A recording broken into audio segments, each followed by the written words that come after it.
Hey, everybody, as an interrupt, before we get started with this session, I'm going to let you know that after the session was over, we had a conversation and we will actually be off next week. We have several people having things to do. Graham is going to be performing and Nate is going to be on vacation and I need to finish mixing a CD for my band. So the three of us have things going on. And with that, we will see everybody 2 weeks after this has been gone out. So until that time, enjoy this. Go back to the back catalog if you're missing any pieces. Watch everything over because, what else are you going to do, right? All right. Anyway, Yeah. So Do with a that recap episode. Yeah, with that, Maybe you can arbitrarily level up. And with that, go and enjoy this episode. All right, everybody. Hey, welcome. We are in episode 8 of the Lost Mine of Phandelver, and we are deep in it now. So last week we had a fun time taking care of some business and starting some business. Before that starts happening, let's just go over a few basic things. First of all, I'd like to say that we have 50 subscribers so far. So that's pretty cool.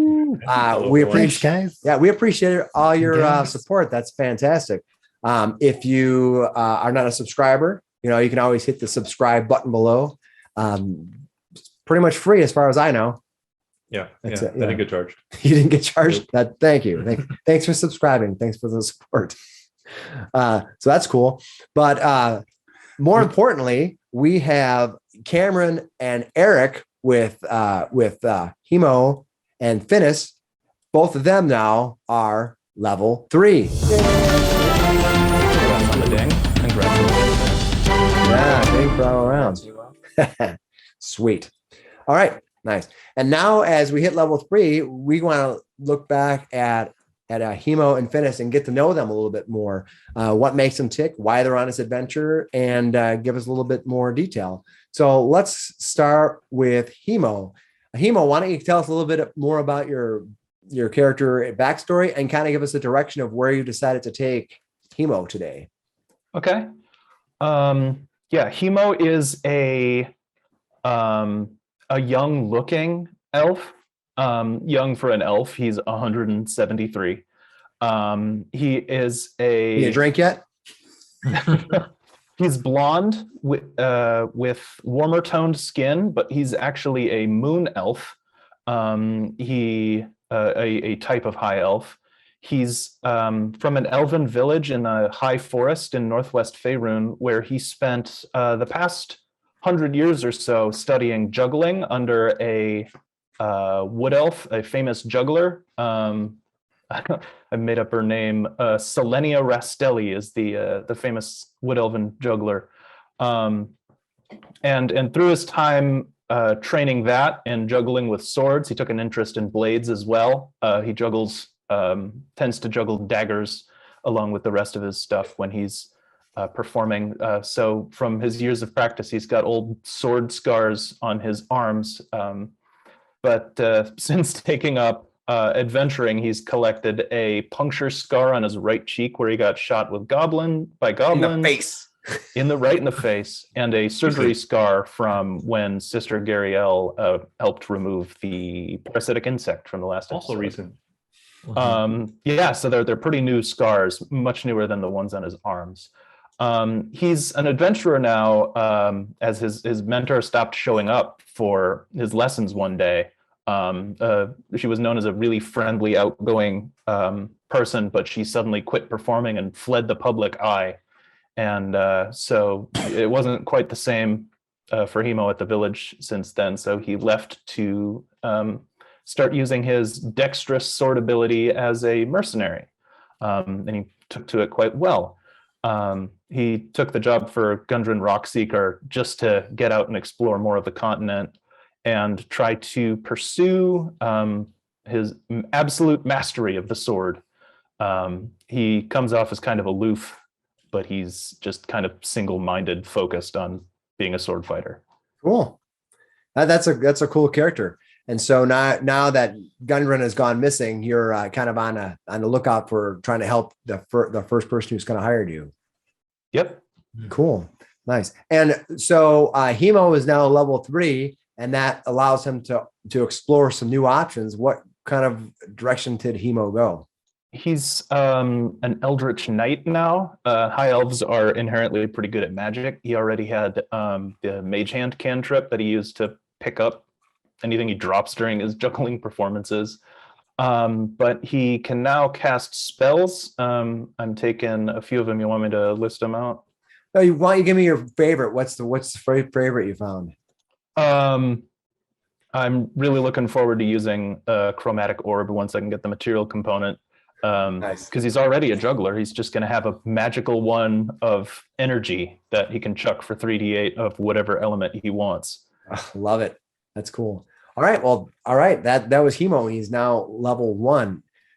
Next for level 3 is Finis. Finis, you've reached level 3 despite every attempt to meet your maker. So as a priest of Kalimvor, on the domain of death, why don't you tell us a little bit about the background of Finis and a little bit about what brought you to be on this adventure? Sure. So Finis was always a bit of an outcast. When he was born very different from his parents. He came out gray-skinned with purple energy underneath his skin, and his mother did not survive the birth. He was just kind of orphaned from the very beginning, taken in by a local church. He started to learn about religion and the various celestial magics and stuff like that, where he also kind of explored his seemingly innate connection to death. Things did not seem to survive very long around him, except for when he was able to sort of stave off what seemed to be inevitable with small creatures around the parish and all that. And then one night he got injured in some sort of routine kind of maintenance around the parish, and got a message from Kalimvor to go and explore and to find him. And so he's out on his quest, just doing work here and there. Found out adventuring, it tends to be a little more dangerous and a little more closer to riding that line between life and death. So does he think that to find Kalimvor he has to die, or do you think he has to find his avatar, or what is the sort of? He's not sure. He was not given clear instructions. But that sounds like every deity ever. Right? Yeah, exactly. He definitely feels closer to Kalimvor when he has had a near-death experience. And this has been a dangerous adventure so far. I think most everybody has faced death already almost once. I'm not sure this has gone down probably a couple times. I think. He's just out there. I think Emo might have you beat with the big with Clark. With Clark, yeah.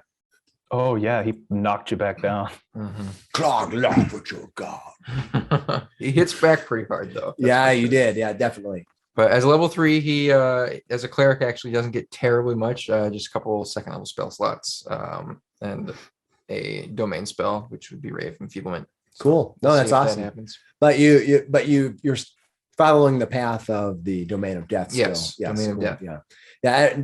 I picked level 3 as like our iconic level because most characters at level 3, by level 3, you've figured it out. Wizards, I think, at level 2 get their schools, and I think clerics at level 1 pick their domains. But by level 3, I believe everybody is kind of everybody starts. Yeah, so warlocks get their pact. Yeah, you get your pact. So cool. Well, that's great. Well, so congratulations to Hemo and to Finis. And let's move on. Let's have a brief rundown of kind of where we're at with our game before we get going here. So we know that now Hemo and Finis, both level 3, have been revived from Sister Gariel's potion. She's also given you 2 additional uses of those potions that can help you with poisons if you should find that to be a problem in the future.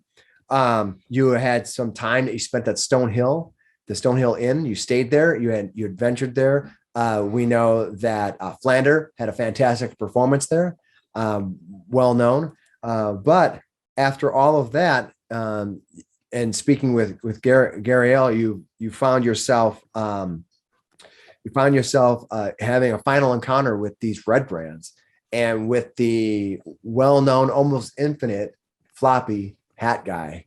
So the Floppy Hat guy who you've yet to ask his name, you've taken him captive, and now you are now holding him in Sister Gariel's house, despite the fact that Sister Gariel does not think this was a great idea. She seems to think that you've really stirred up the hornet's nest now, but or as we like to say, brewing trouble. So so as we left off, you were about to decide what you were going to do with these red brands. To summarize, kind of like the quest tree that you've got open right now. Right now, you know that Sister Gariel wants you to help with some spirit problem, but you're putting her off right now because you need to deal with something else. You know, the townsmaster wants you to go to the Wyvern Tor to the east. He's going to pay you some amount of gold to do that, but you're putting the townsmaster off because you want to deal with some current problems you have right now.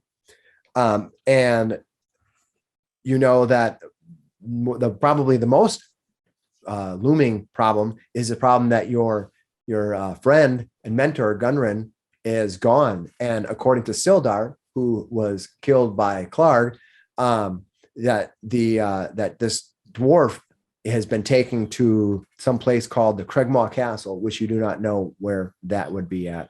But you know that the dwarf apparently had found the location of the Wave Echo Caves, which was at one point a long time ago a magical place where they built magic items within a within a cavern that had a lot of treasures within, probably gold veins and things like that.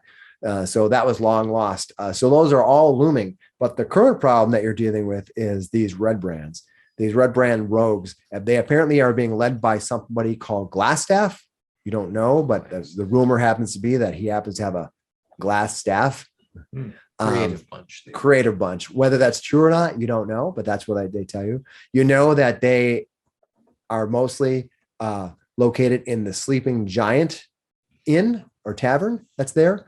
That's where you know. They also have had rumors of them having a hideout at other places. Some people seem to think it might be in Tresdar Manor, but Tresendar Manor is just a ruin. So why are they there? Where are they? You're not sure. A couple other things that you did find out just in passing is that Connor, who you helped rescue, he had made reference that his nephew Carp knows about something about these red brands, and the fact that Carp, because the red brands were often kicked him out of his hideout or his fort or something like that. So there's a couple things in town, a lot of information being thrown about, probably a lot I didn't cover here, but I think that's good enough to get us going. So at that point, I believe we are ready to start with what are you going to do now? You're outside of Sister Gariel's home right now, and which is right here. And you are deciding what you're going to do. So I'll leave you to decide what's next. Connor's cousin, Carp, I think you said. Was he staying at the Relief farm? Well, that's what Connor indicated. Yeah, I was going to say, I think you headed that direction. So Connor said he was staying. Connor said he was staying at the Relief farm, staying over there. and he said that his nephew Carp had talked about them. Gotcha. He also made several statements about these red brands and what they were up to.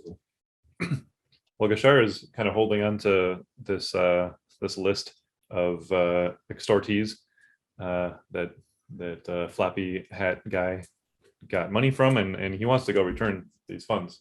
In fact, he wants Floppy Hat guy to return the funds to each place on the list. Didn't a couple of the red brands get away? I think that They makes did. dealing with them more pressing than returning the money right now. If we start think- handing back a bunch of gold, I feel like that might make us more of a stink for the red brands. I tend to agree with Emo. I think we need to strike while the iron is hot. I still think we should go with pretending to be new mercenaries and trying to join them. Well, join them I think and then take them out ship from the has sailed. inside. Yeah, I don't know if they buy that. at Really, this I could put on a disguise. Timo's got a costume. He puts on like a mask and a big floppy hat out of his performance gear. We do know that the Red Brand seem to have a thing for floppy hats. Timo's like As I showing egg it on off. my He's like putting PCs. on more of his frilly stuff. Yeah, no, maybe not the tassely arm bits. Okay. Maybe we can't all disguise as mercenaries. But there's got to be a way we can get a better idea of what's going on before we just What time of day knock is on the door of the sleeping giant. It's fairly early. If I recall, you had met Yeah, with the breakfast. floppy hat guy just after breakfast, Yeah. and you have been dealing with it. So I'm going to say it's probably close to lunchtime now after walking around with him and questioning him. What about if we just Um, go into the sleeping giant and just kind of see what's going on? You could do lunch at the I like a Sleeping frontal Giant. assault. I'm okay with that. What should we do with it? they We have the list. Slit his throat. are you are you holding the floppy hat guy? Absolutely.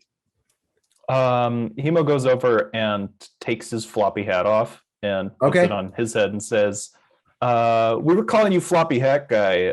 What do we call you now? Corpse. He says to you, he goes, you can call me Caught and take me over. Probably want to send me over to the town master and put me in prison. I'm sure that I'm guilty and I should probably serve some time. You all seem like upstanding citizens of Phandelver. That's motive. Why he wants I to go think- to the town master. I don't trust that guy. Give me an insight roll. You need a sense motive for that. Come on now. It's pretty good. 19. You think that he's trying to talk himself out of being killed after all this throat slitting talk? Hmm. And you think that in his mind, anything at this point is better, including maybe taking up the mantle of a long distance runner that was offered to him? You got any family cold card? What? You got any What? family? Cot. He said his name is Cot. I didn't say what my name Got was any at all. family? Do I have Car- family? Oh, car- yes. I have 4 kids and they all need me. Without me there, they're going to starve. Do I believe him? Where are those guys? Where my family? Oh, Yeah. they're at my house. You don't know if I don't come home, who's going to feed them? I don't believe him. Who's gonna feed him? My 4 kids I've is heard this one before. That is not my My problem. insight's pretty bad. I wonder if I believe them. Great Hmm. insight. First light was Believe it better. all. Yeah, good. I got a 6 for insight. well, Hemo, this guy is a family guy. I mean, I granted he may have gone kind of a little bit off the rails. He might have joined up with the wrong group, but he's just needs he needs to earn a living. The mines are not running yet. This is a fresh new town. He's got a family to feed. His wife is probably pregnant again, and you can't just leave a woman in need like that. That would just be Wait, did he mention You a- want to bet? he didn't Do you mention a know wife, what did would he? happen to me? So well. He got a 6 insight, so I'm telling him what I he's know. doing. So Gashar shakes him. What is your wife's name? Shakes him. Helga. Helga's my wife's name. She's beautiful and she needs me. And you don't want to take care. You don't want to take care of my 4 kids. I don't believe you. Actually, I did have a pretty good insight. Do I believe don't think that's part of the deal. Well, you believe that he's gonna. What I told you exactly what I told you, and you believe that same thing. with my 19? How about Oh, all right. You believe So- that he's going to tell you anything. Oh, okay. Yeah. I got you. that he Thank puts anything he can. Now, what the thing is, you're not exactly sure if he's being honest or not. But I can tell you that. But your insight says. Remember, insight's not a lie detector check. Oh, No. Insight tells you that this guy's probably going to say whatever it takes to get out of this. Now, it's very possible that he has a wife and 4 kids, and without his wife being there, that is completely different than the fact that he's trying to say whatever it takes to get out of Trying to get out this. of this. Yeah. So, Well, we could tell him to run back to his family. yes, No. I will run. I Uh, promise. I would. sounds- I would suggest that we actually do keep him here. Sister Gabrielle Let's- looks over at you. She kind of crosses her arms a little bit, kind of like this, and she looks over at Colin and she says, he shouldn't be staying here. This place is already going to be a target. The thing is, though, is Hmm. if he goes back, he probably is going to feel an allegiance to these people, and I think he'll probably tell them what our plans are.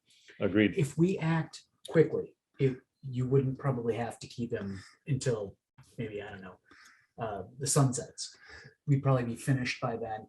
And at least as far as the sleeping giant goes, we might be able to actually see what's going in that area and perhaps maybe see if our next approach might be to go up to the old burned out manor house. Give me a persuasion roll. I am trained in that.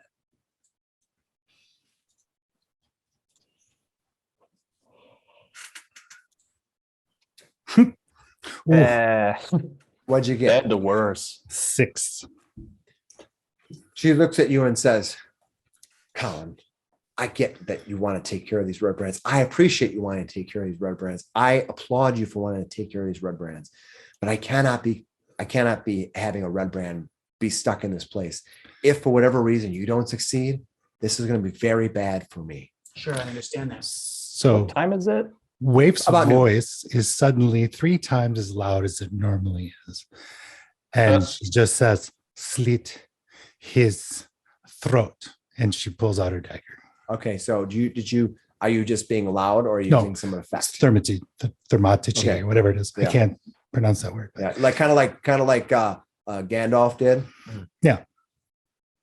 Emo Yeah, goes, it's just, her voice sounds 3 times as loud as Yeah. it normally does. She looks at you and you think that Sister Gariel isn't sure how to take that, but also in general isn't sure how to take Waif in any way. I mean, most of the dealings that Sister Gariel has been with other people that are not Waif. So Waif has sort of like been a outsider to her inner circle of who you guys are. So she steps back when you say this, and she lowers her brow a little bit, and I'll even cut in at that point. I'll just say apologies, sister, and I'll start walking with him. Away from Waif. Away from a sister. So I'm just gonna start walking back out the way we came. Basically, I have an we idea. came in from the We've been staying at the Stonehill, right? Put him in our room. Yeah. Do we have a bottle of booze and do you have a bottle of booze? Anybody? I still have a bottle. You I still know have a that- bottle? Is this he cheap said- stuff? It's wine. he said he had it from the blue Blue Shield- Lion? Blue Lion Coster. Yeah. Yeah. He's been asking You mind if I- everybody and his brother to drink it. This is silly as heck. Do you mind if I use this? I'll owe you a bottle. He's walked basically to the edge of the shrine. Do- Luck do at this point. monks even- You're kind of calling back to him. What do you want? No, wait. We're gonna disguise him as a drunk and knock him out and drag him into the inn. That way, no questions and an alibi. Gishar looks around. Can I see if anybody's watching us at this point? Since we're like arguing From where? in the town square. Give Look me around. give me a perception roll, please. There's a crowd. We are the evening news. Oh no. Oh, wait. I got inspiration. You got I'm to just use your thinking if we inspiration can- now. You get No, it one I don't use time. that. I got a 6. If we can, So you look, you scan, you do see people. Actually, you see people outside of the inn once again, kind of gathering out because they hear you talking out in front of Sister Guriel's house. And you slowly gathered a crowd of distant people kind of peeking on you from around the outside of the town square in that area. You just see various people who kind of walk by, and they kind of, as they're walking, they naturally slow down. The car wreck. Yeah. They're not Color. necessarily, Got yeah, your watch. you don't think from your perspective that anybody here is like a noticeable red brand. But again, these red brand people don't carry like a magic Mhm. stash or something. They don't They don't have a, yeah, They don't have a like hat. They don't have the red brand hat, you know? They're not like Despite they're not like the cowboys that have a red sleeve Yeah. or the From scarf. Tombstone. Yeah. I'm better. I'm Okay. there. I'll be your huckleberry. One of Gashar the greatest looks movies around and ever. sees a few people, and he says, "It is too late." He must leave. Hemo like waves Geshar away and then draws his daggers, and in a performing sort of tone, he says, "Would anybody like to see a juggling show?" And begins juggling daggers. He tosses his swords into the mix. He's trying dangerous moves, and he's going to try to distract the crowd away from Geshar. Perfect. Give me a perform roll, please. Waves Geshar like, "No, get out of here." All right, I'll keep walking as he does this. Where are you gonna walk? I got a 7 performance. Okay, give me Whoa. your. Let's get all these rolls out of the way now Oh, man. before we have our assault on the sleeping giant. You hear one little girl next to her mother point over to Gashar, and the girl says, "What's he doing with that man?" I cast dancing lights and summon 4 colorful glowing orbs and juggle those too. Since you used a spell, I'm going to actually let you re-roll your perform roll. Uh, I'm heading northeast, and I'll cut a left 9. in the smithy and Be head cool if we sort of could get down over into the it woods, today. sort of this direction, and then heading. I'll put a Dancing arrow lights are like glowing, heads hovering, this way. torch And he sized turns and heads orbs. this way and tries to go around this building and then up this way. All right, you certainly can do that. So Waif sidles up next to Colin. Colin, this man, he killed your friend. You're right. You're right. But the whole thing is It is eye for an eye. some cultures maybe, but I don't think that that's the best recipe for this area. Yeah. Here's the thing. They kill one of ours, we put 2 of theirs in the box. If we He go was into totally the sleeping beefing it in the giant middle of town square. and say, for example, they overpower us and a couple of our people get captured, I don't want them to basically do that to our people. So that's why I'm thinking that this man would be probably an advantage. Plus the fact that he's relatively young. I don't think he's from this area. I don't think his family or his people are here. He's obviously been lying, so he's obviously feeling the pressure of the whole situation. I would say that probably we're better off even just finding one of the abandoned buildings and, kind of tying him into that and leaving him there. Ooh, what about the house where he killed those people, your friends? Send a message. Well, I don't want to kill him. We don't have to kill him. I'm a little disappointed in the sister because she is a harper and usually they're pretty good about, But they are squeamish. well, she's squeamish. And obviously I understand that she's got to worry about herself, that she'll attract their entire attention. I don't blame her for that. No, I don't. You have to look out for yourself. You can trust no one. I think you can trust people. I think there are people that can be trusted. Maybe Gundren, but that's it. Well, we know that the town master is not going to help us. Yeah, we killed him next. Well,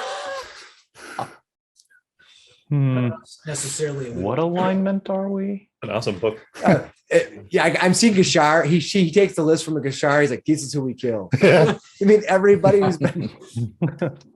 Okay. No, those are the people we are avenging. Okay. We don't kill them. They are the Good. reason Yeah, we make can sure, kill. Make sure you don't get your Anybody list- who's not on that list. don't let your list get crossed. Yeah. You Wait, get the naughty wrong list. Nice list. Did you write naughty nice on the top? No, Yeah. I just left them there. Like, they're just blank. Well, how do you know which one is naughty and which one's nice then? We kill everybody just in case. Yeah. Let Let Kellenborg Kellenborg decide. Yes. Let Kellenborg figure it out. Yeah. 2 wrongs will make a right. Okay. Everyone knows this. So We what are kill you gonna, cauliflower. what are We you kill gonna do? bread. We kill broccoli. Ooh, that's my shopping list. Gashar's gotten to the corner at this point. And he turns into the alley by the smithy. All right, you hear the smithy pounding away inside with getting obviously crafting whatever weapons or armor he might be crafting.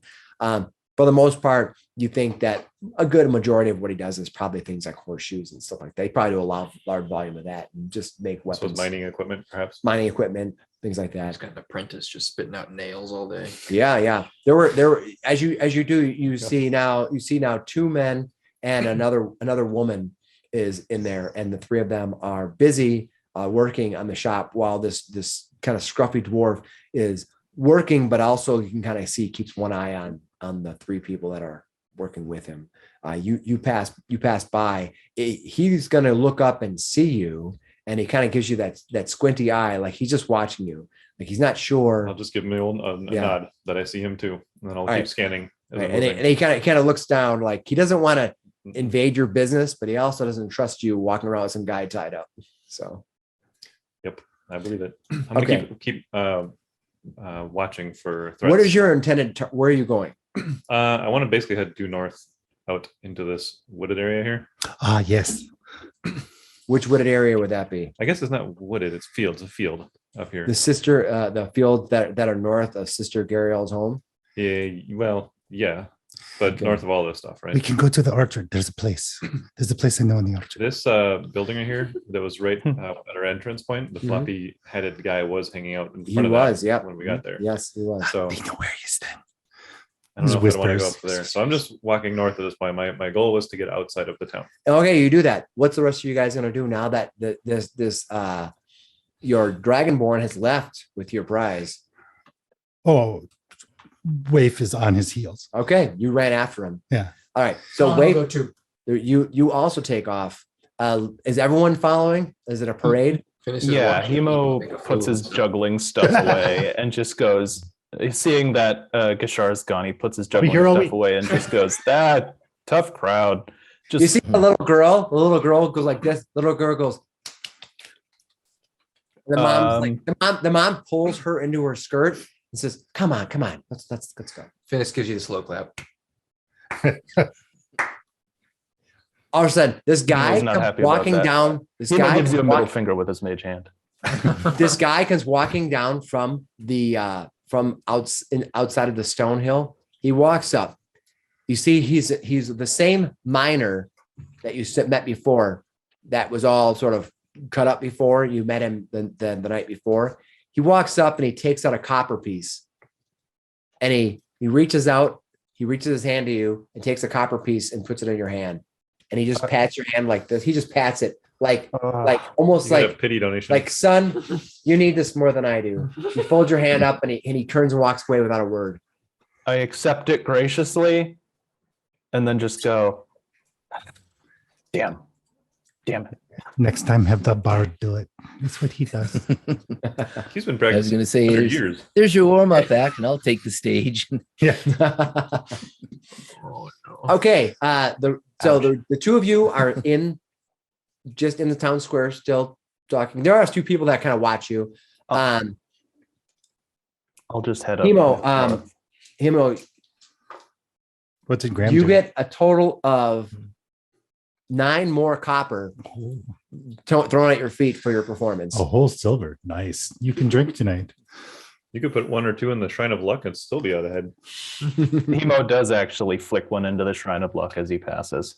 All right, cool. That's the spirit. Meanwhile, the rest of the group, and I'm assuming, Flander, you went with the group and not stayed here. He sort of casts a look at the at the stage there and thinks, better go along. So Okay, so you'll be a little bit behind them. All right, the group of you, I right now I have Gashar, Wave. Gashar, Waif, and Colin are pushing along this poor father of 4 with a lowly, probably pregnant wife, being tied up and being pushed around. As you bully him forward, he kind of looks at people like, can you believe these guys are doing this? What are you guys going to do? Gashar, do you know what people like that do to? You saw what he did to the little one. Do you know what he would do to a girl if he caught them alone? I can assure you, it is not good.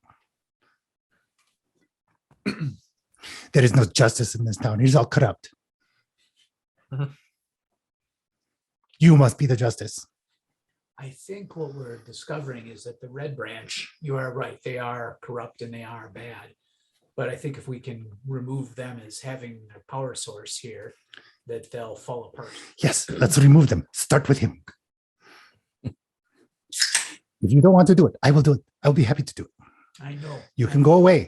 You will never see him again. I promise you. Oh, I don't doubt that, but I just don't think that that's the best recipe. All right. Waif was seriously triggered by seeing them gang up on the little. I'm halfling. sure. Yeah. Yeah. You want to leave all that ganging up for when you want to deal with that. Damn, right. I know you apologized. And that was very nice of Yeah. Waif to do. So, and you think Connor probably accepted your apology, but he was still kind of like, he was just got assaulted again. And he had like 2 days in a row of bad. I don't blame him. Yeah. I do not blame him. He's probably a little just upset in general. But you know that he went off to the Alderley farm. So that afterwards, you guys, on the other hand, are just now north of Sister Gariel's home. You cross the road and are heading into the deeper brush. And you see the grasses quickly get deeper and deeper. It's well past your knees as you move forward. Start looking for beetles. Yeah.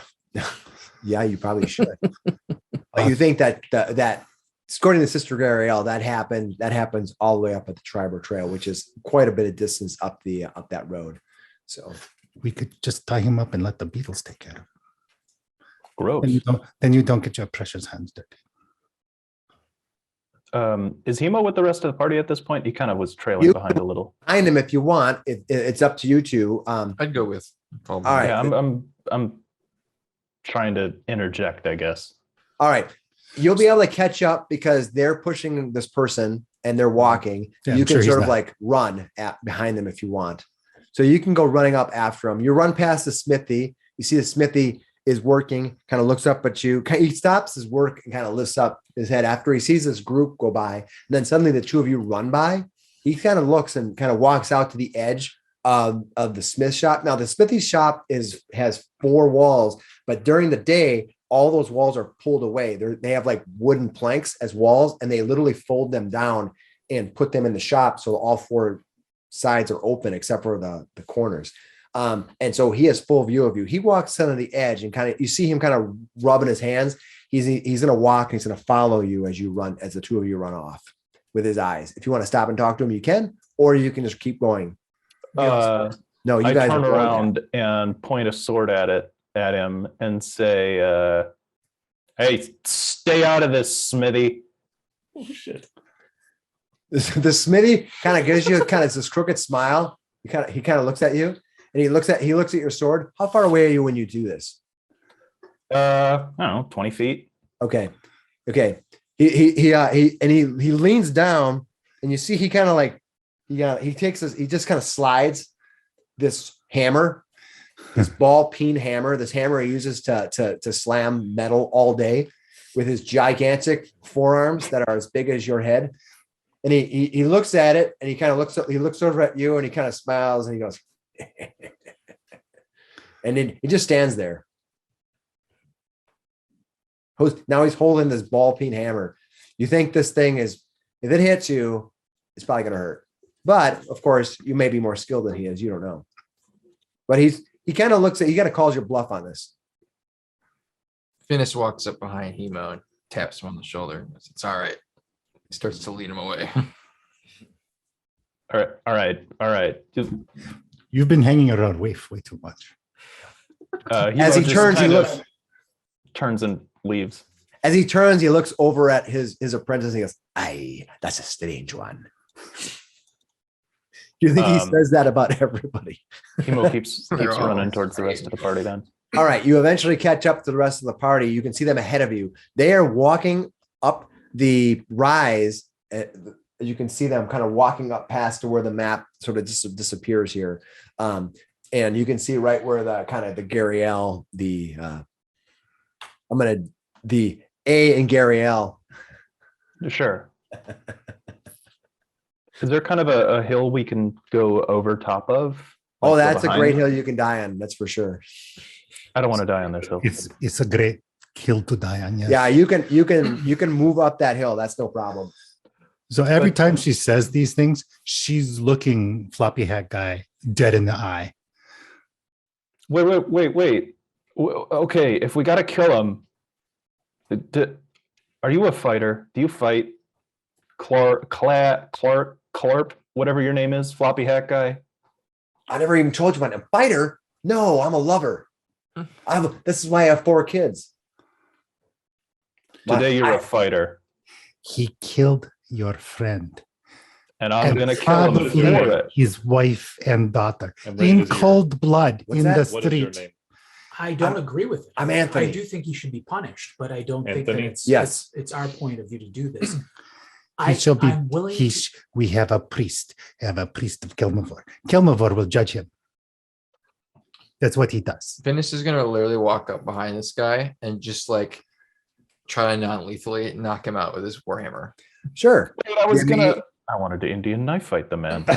Well, I'm going to allow you to give me an attack. I believe if you attack with disadvantage for non-lethal, but please, let's find that out.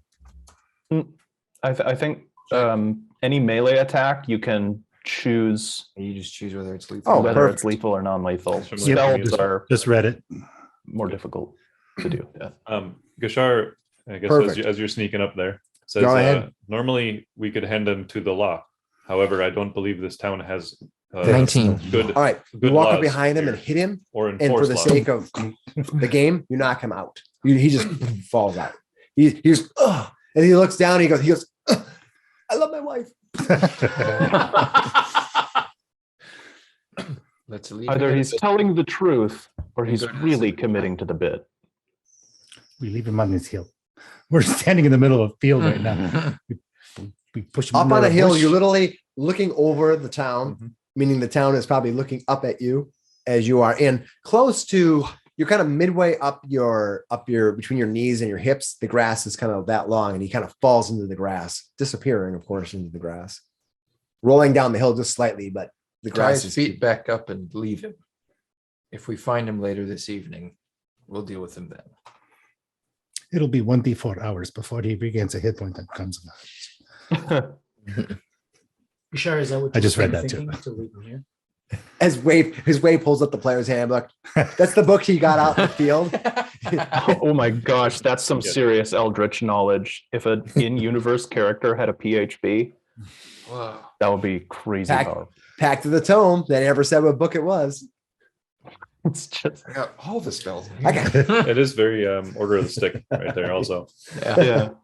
All right. So you have knocked this person out. The person is now unconscious on the hill. What are you all going to do?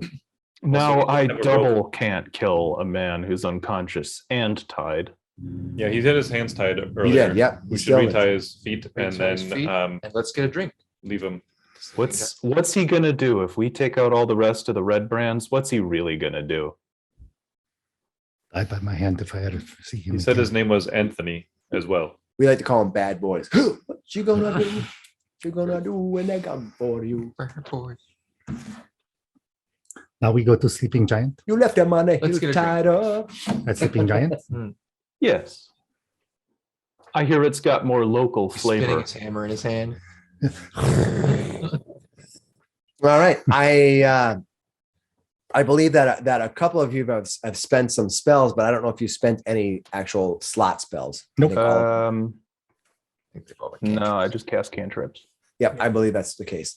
So Does anybody have ability to increase our armor or strength before we head into the sleeping giant? Could we get some healing potions? I do have some. They're ones that we found that we believe could be healing potions. I have 2 of those. I would assume that you actually would have identified them during your rest to know that they I are believe both, so, yeah. they are both greater healing potions. Greater. Oh, Yeah. nice. Is that 2? 2 greater healing potions. Cool. I think I have one in my inventory. I think I have a lesser from Clark's chest. A 2d4 somebody- plus 2. Does somebody have mage armor as well? I have Uh, But is it a cantrip or a level 1 or? it's a level 1 spell. Gotcha. I believe the target from mage armor It's only itself self, too. yeah. So he Is it couldn't self? cast it on Okay. somebody else.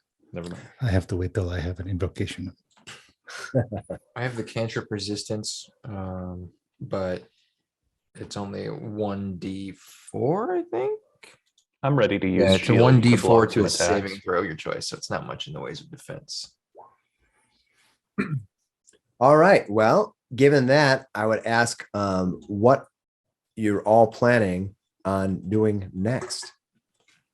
we should head to the sleeping giant, investigate, and possibly stir it up. Before we leave, I'm going to basically take a look at this Anthony. And what I'm going to do is I'm going to search to see if he has any concealed weapons. All right. And to see if he has any tools or anything kind of like that. Any Sounds interest I'm not looking to like rob the guy, but I just want to see if he's got something kind of strange, like a weird key or a Dig through his wallet, find a cigarette match packet from a bar or something. Grab sure. his Give Costco me card. Grab his Costco card. give me Pictures an of his 4 investigation. kids.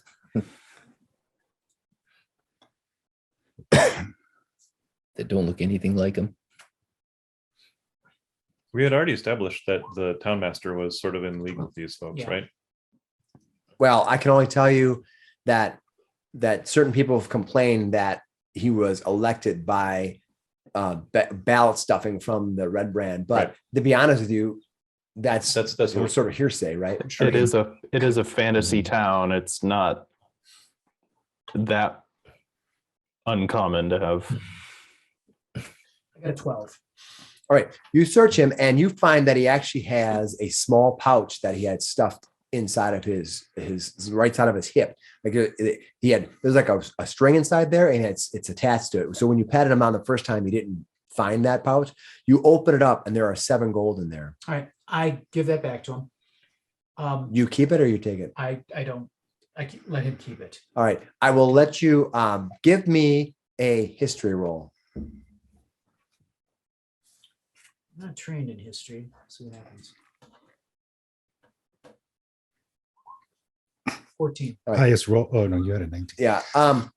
One thing you notice as you look at it is you know that Connor's pouch was taken from him and Connor's pouch had 7 gold on it. There's the same number in here. Yeah. All right. And it was smaller like this too, wasn't it? Yeah. Remember he said, that's not my pouch. He was going to take it, but then he really wanted to, but he just couldn't see. He really, really wanted to just, Well, and even Gashar kind of asked him, like, is that all yours? And he's like, no, it's "No." not. This is not my pouch. My pouch had 7 gold. All right. Well, then I will take the pouch. Okay. But he has nothing, not a dagger or anything. No, you kind of cleaned up. He had a small weapon, but you What sort kind of of weapon was it? it was a short sword. Okay. Yeah. All right. That's no longer with him. No. That's in this No. location. All right, fine. All right. Drinks. All right. Let's go get some drinks then at the Sleeping Giant. Okay. All right. You head off toward the sleeping giant. Is there anything you're going to do before then? You're going to just walk down the road. I think we should head there immediately. All right. You walk down the road here. You get past the Stonehill Inn. The people who were kind of outside watching you have since gone about their business.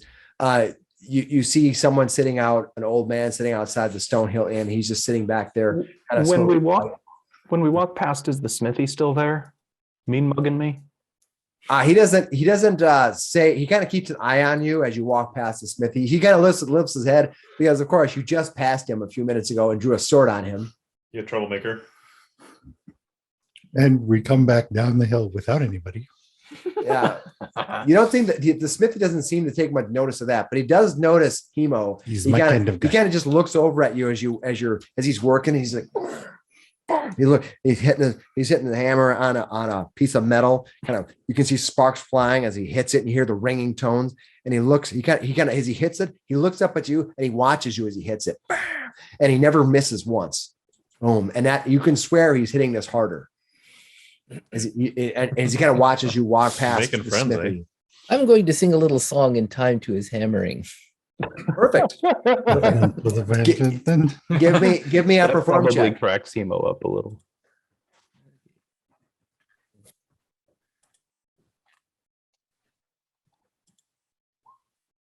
Oh, what'd you get? 20. A natural 20? Yeah. Not a That's natural the 20. board. Dirty 20. All right, dirty 20. This smithy is as dirty as it gets. And when you start singing a song to him, I'm assuming is maybe a little bit of a smithy delight, a little bit of naughty verbiage in there, talking a little bit about him. He's Flattering about his work. He his breaks out. He kind of work. breaks out into a laughter. He keeps hammering though in time because he doesn't want to ruin your song. But he starts laughing at you. You think he's humored by your funny song, and he kind of lightens the mood. Well He done. immediately he looks at you. He kind of ignores Hemo. Hemo's a troublemaker. He doesn't need that. Well done, Grant. All right, Hemo keeps walking. you walk past Squashed. the Stonehill Inn, and when you turn the corner, I guess you see an old man sitting out front smoking a pipe. He doesn't pay you much mind. He's just sort of leaning down. You think he might have been working and maybe stopped at the inn for a lunch and probably just avoiding going back to work. Does he have a cane? No, he does not have a cane. And as you walk down here, you walk past this house. This house you can see here is the house of Thel. Now you notice that the door is slightly ajar, and you can see that one of the hinges on the windows has been ripped out, and both windows have been broken. Does it look like somebody's Huh. still in there? It looks pretty abandoned, Okay. but that's what you see as you walk past that. This as you is the walk- house, isn't it? Can I go poke my head in the Friend. window, the broken I window? believe so. You can certainly walk up there. Kishar will absolutely go look in the door as well. All right. Did you recognize their belongings, Colin? Hard to say. I've really never met the person before. The guild just sent me there to contact him, but I don't believe I've met him before. No, you've actually met Thel's wife, Okay. so that's who you know, and she's the one who wrote you and the guild to ask for help. All right. Oh, a little extramarital. I don't think so. Oh, But He's a calligrapher. he's got good Spells, hands. He can write. He knows how to twirl a pen. That's right. He does. I thought you meant he's a calligrapher. There's no way he gets laid. That's pretty much where I was going with. They're basically the software developers of the Renaissance or the D&D world. Yeah. I want you to give me a perception roll, Hemo, as you look up in the window. Whoops, I accidentally rolled with advantage. It didn't work though. 10 or 11. A Just 10. roll Take again. it. Just Take roll the one more time without First advantage. one. Okay. Hey, if you'll let me. Here's a 16. Okay. You look in the broken window and you can see that the inside of the house has been overturned. Much of the furniture has been either pushed over or at least ripped apart. You see that most of the furniture has been cut up and ripped open. You see the cabinets in here for being a small house, it doesn't have that many, have all been pulled apart, and all the drawers have been overturned. You see utensils for eating and plates all pulled out and strewn about the place. Whose place was this again? This is Thel's. Now, you know that Thel supposedly several days ago, up to a 10-day ago, was killed and in the streets. Sometime before that, Thel's wife had sent Colin a message saying that there were bandits in town and they were looking for help. You're not sure what bandits they were talking about, but at this point, you might assume that was the Red Brand. Thel was murdered in the streets a few days ago, and his family has since gone missing. Now, are they also murdered? You don't know. The only one that for sure happened is that people had witnessed Thel getting murdered in the streets by the Red Brand. I'm peeking my face in the door and I ask if you see blood. Do you see blood? What were they looking for in there? Well, it might have been china or mugs. They really dug through everything here. Yes, Almost looks more like a robbery than a assassination. He was assassinated in the street. This happened after. Yeah, they didn't really seem to be sneaky with that. Maybe they just took his keys and raided his house after. Do you want to take a look, Mr. Investigator? I will take a look. all right, you're going to step into the house. Yes. Okay, you push the door open. You can see that the door was clearly kicked in. Sure. The lock has been the wood around the lock has been completely blown apart. So something strong knocked it over. Sure. Give me first of all an investigation roll. Sure. Wait, aid. An 11. If hold on, let him. What'd you get, 16 for Dave. Dave? All right, your 16 investigation. First thing I want you to know, Dave, you realize that this wooden door was pretty heavy and pretty well done. So whatever opened this was probably pretty strong. Okay. You're thinking at first you're like, it's probably not just whether did they have like a big ram? Did they open it with a ram, Sure. Is something there like any that? marks or indications of that on the door? Well, you see the door has been slightly dented in. You're not sure what it was, but whatever it was strong or firm, or it was some kind of a, that you do know about machines that are used Sure. for war that can do this. Right. But is that something that these thugs have? You're not sure. Does Hemo know if the spell knock would damage the door like that? Because You do know that the somebody spell. is You do know blasted. the spell. You do know the spell knock would actually cause no damage to the door. Okay. All the knock does is disable the locking mechanism so that it can be opened.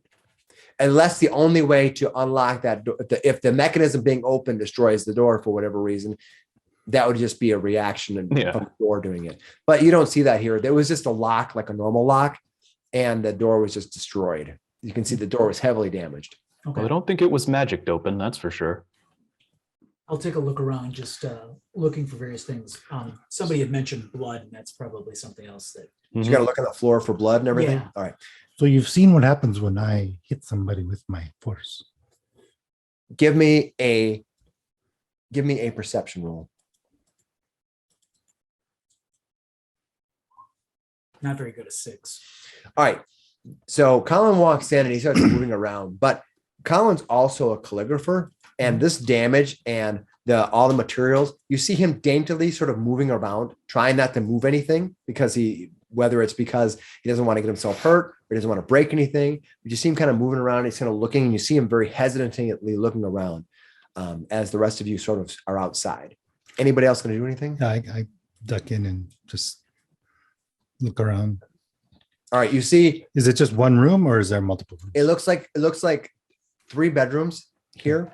A kind of a separate room that's like you would consider like a living area or a small chamber with a fireplace, and then a kitchen area. It's very small. It's not very big. It just has 3 bedrooms in there. I'll duck into the rooms and see if there's. All right. When you walk in, why don't you give me a perception roll?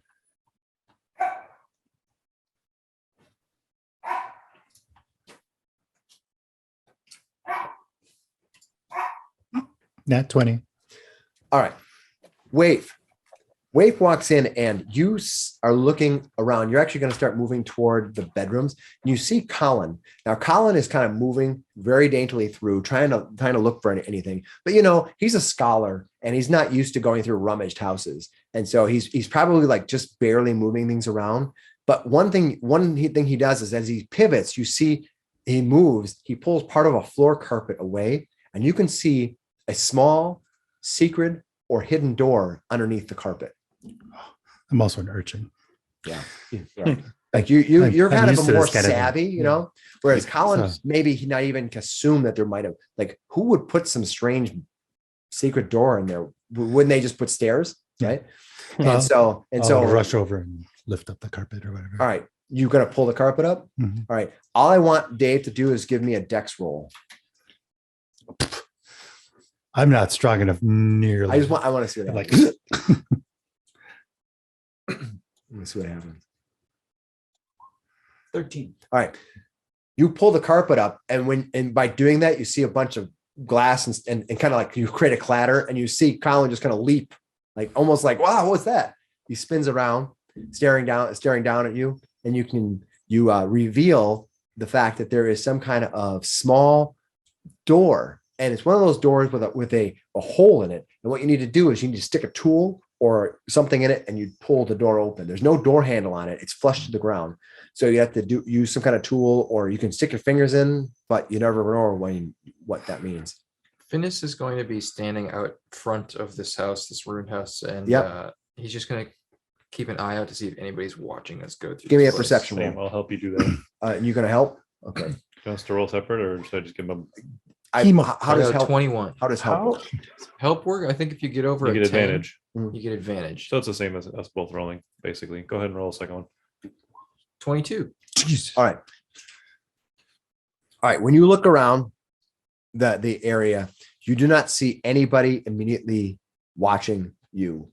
Nothing, nobody who's Right. noticeably watching you. Okay. However, you do see that across the street, there is a woman who is in her front porch, and she is working. She's sewing some things, and you can see she's actually working hard not to look at you.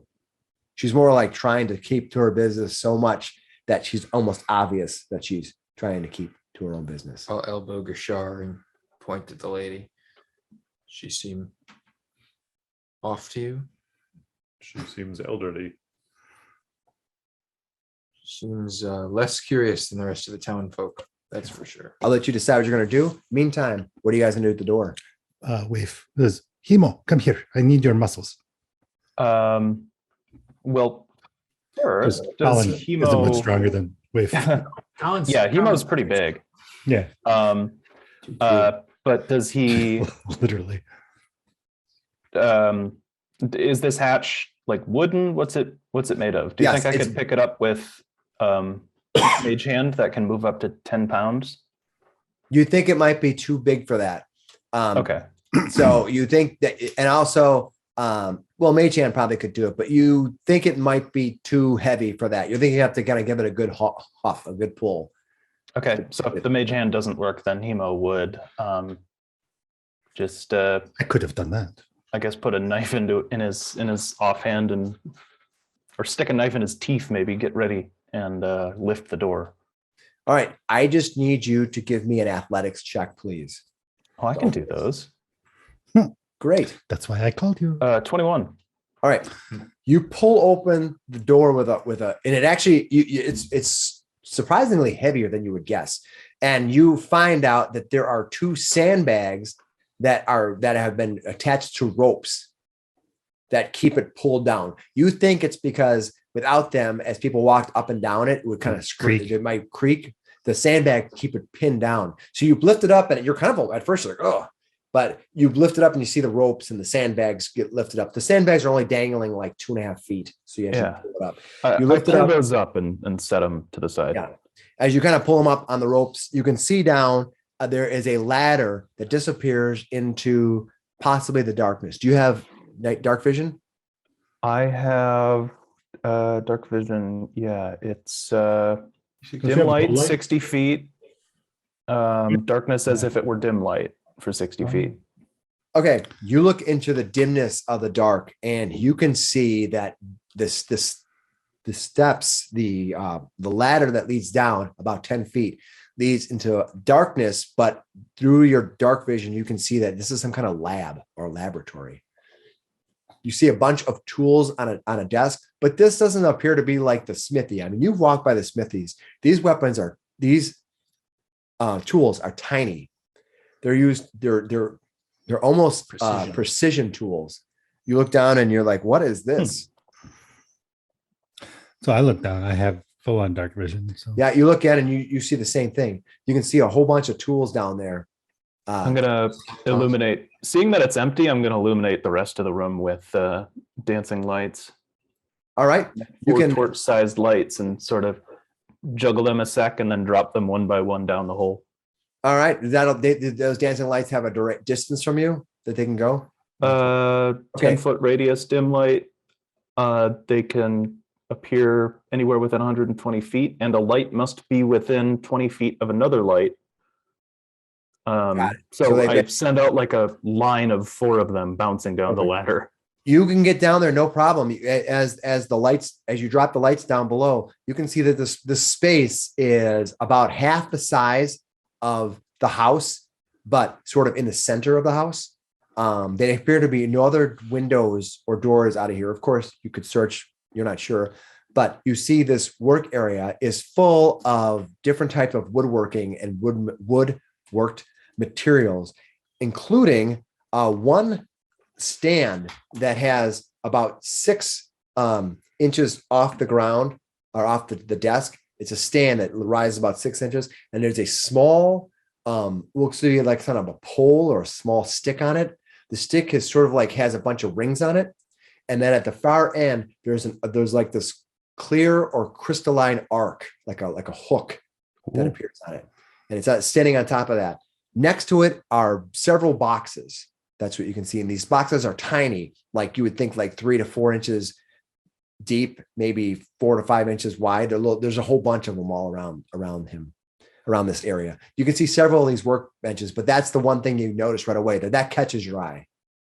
So there's like a crystal hook that looks like something's supposed to be hanging from it, maybe? No, it looks like a stick with a crystal kind of hook at the end. Oh, okay. Arc, Is and there the one? stick, and it's sitting on top of a platform. Next to it are several tiny boxes and then a bunch of intricate tools that are laid out. Now, these tools are laid out pretty specifically. You know, they clearly have a place on the table, and they're pulled and used and put back in a precise position.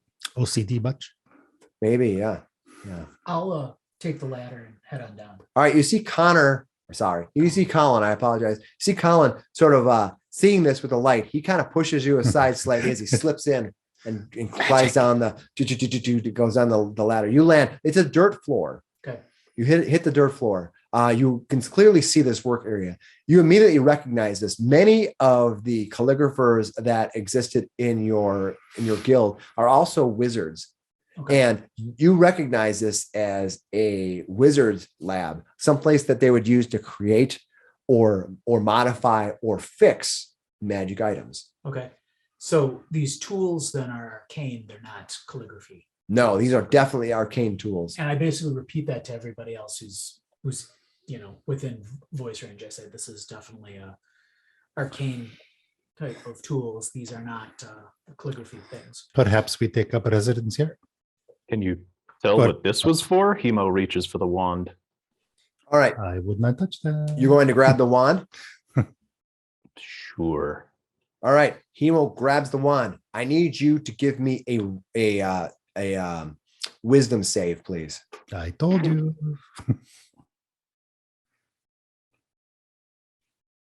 Oop, that was a wisdom. Well, I don't have proficiency in wisdom saves anyways. Stop What'd you rolling with get? advantage. First one was a 6. All right, you have a 6 with wisdom. Thankfully, it has no ill effect when you lift it. You pick it up, and despite the fact that you just grabbed some wizard item, you pick it up and you hold it in your hand. It is a stick. It's about 18 inches long. It has sort of little loops on it, kind of like looks like they've been wrapped in something. Kind of every loop is wrapped in some kind of thing, some kind of red dye or some kind of red bead thing that's kind of looped through it. At the very end is this kind of blue crystalline hook. It almost looks like a pincer hand or kind of thing, but it's just crystal. Yeah, that's what you see. Do you think they were after this? The red brands? It's possible. There are a couple. mean- There are several small, tiny boxes around. I'll go to the boxes appear to be made of wood. Well, they are mostly made out of some type of metal. You think it was maybe copper Okay. or something like that, and there's a bunch of tiny ones. You feel free to open them up if you want. Yes, I'll open them. All right, as you open them up, you immediately identify them as being filled with various types of materials that are used to craft magical items. So such as various powders and things that you're not. Now, you are a pretty young wizard, Oh yes. but you've been to the labs many times. You've taken many classes.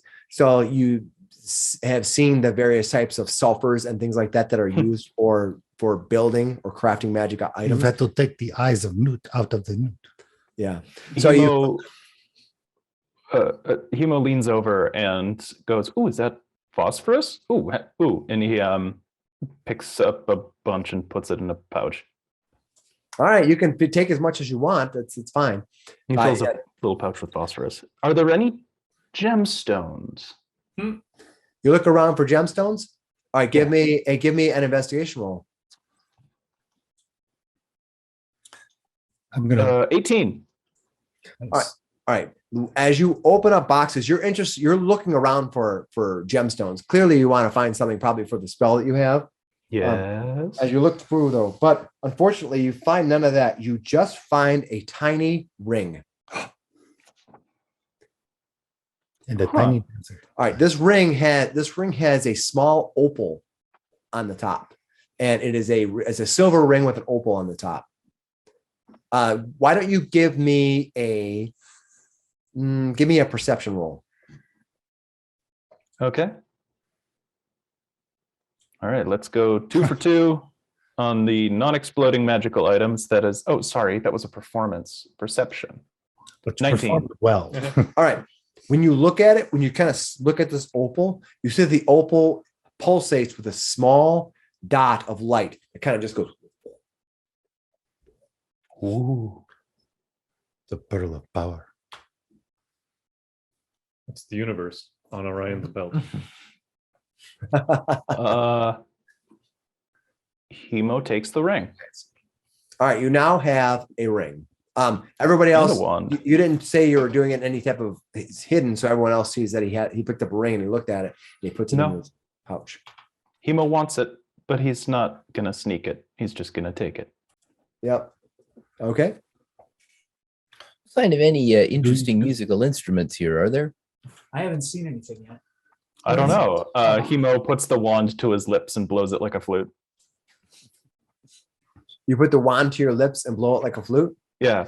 All No, right. I don't. I'm just checking. It could be. You never know. You're a wizard, Oh. right? I mean, it could be. No, you don't. None of that. Your lips are burned as fiery sparks fly out the end. Fireball goes off. Boom. I am Spicy. looking around the room just for other like secret rooms. All right, go ahead and give me a perception roll, please. Yeah, wait, it's half the size of the house. There could be another half a basement hidden somewhere here. Check the walls. Colin also look What like do you I could think I'm tables doing? and things like that. Okay. See if there's anything. I'll also allow you to another perception roll. What'd you get? Wave. Problems with I got the clicking. wrong window. That's what I got. I'm a radical 11. clicker. What'd you get? 11? 11. All right. You look around and you don't see anything more. You kind of touch the walls. All the walls feel cold. They kind of feel like they're of the earth. You know, they're Solid. stone, and they don't feel like they're like you. I mean, to your best of your knowledge, it doesn't feel like anything bigger than this room. And what'd you get, Colin? I got a 9. All right. Colin kind of meets you, and as you're kind of walking around, you kind of walk and look at each other, and you talk about it, and you don't seem to think there's anything more here.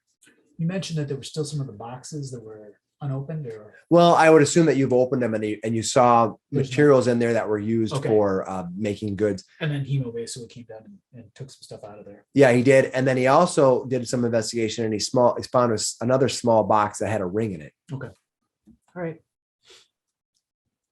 All right. So that's what you find. I'll head back on upstairs then. All right. You climb up the steps. Meanwhile, the two of you are outside. You are just talking about this old woman who's sitting in front of there. She's looks like she's knitting, kind of working her, just making a loop, doing whatever, trying to completely ignoring you, which is odd because you think a bunch of people breaking into a house across the street. So far, everybody in town's been staring at us when we walk by. So Right. It's a little odd. All right. What are you going to do? Anything? Should we have a chat with her? As you. So we're coming up. Do you say anything? Well, you guys have had your Oh, time, okay. so they're going to Got do it. their thing. Yeah. Yes. Yes. And Kishar will start walking across the street, quietly. You know what I mean? Calmly. He's big. But he knows to be like gentle. He's trained. fly Finish, casually. Finish starts clanking over with his armor and shield. All right. The woman stands up as you are walking across the street. Stop. You're going to I stop. stop. I put my hands up. All right. She doesn't look at you. She gets up and she walks into her house. Does she close the door? Open the door? She closes it. She walks into her house, and I'm assuming closes the door behind her. I look over at you. I look back at the door. Look at you again. Finis will walk up to the door and knock on it with his hammer. Is that what you're going to do? Mhm. I walk Okay. up with him. You walk up and you knock on it with the hammer. The hammer is loud when it hits it. It's like boom, boom, boom. Even though you might not be like slugging it, Mhm. that is a solid hammer. It really makes a big thud. Maybe she's hard of hearing. It might be a good move. I yelled it. Yeah. You walk up to the door, you hit the on the door a few times and nothing happens. Nobody answers. She's scared. I don't blame her. Her neighbors were ransacked. I think we should not scare her further. The giant lizard comes like traipsing over, Yeah. Lightning flickering in his teeth. followed by a priest of death. We're just here, we're here to perform a survey. Have you heard the good word of You death? heard the good word. Can I talk to you about Kelmavor? We want to convert you. No, thanks. You'll be converted one day. All of us will. Yeah. Time's just ticking away. I see All right. anything?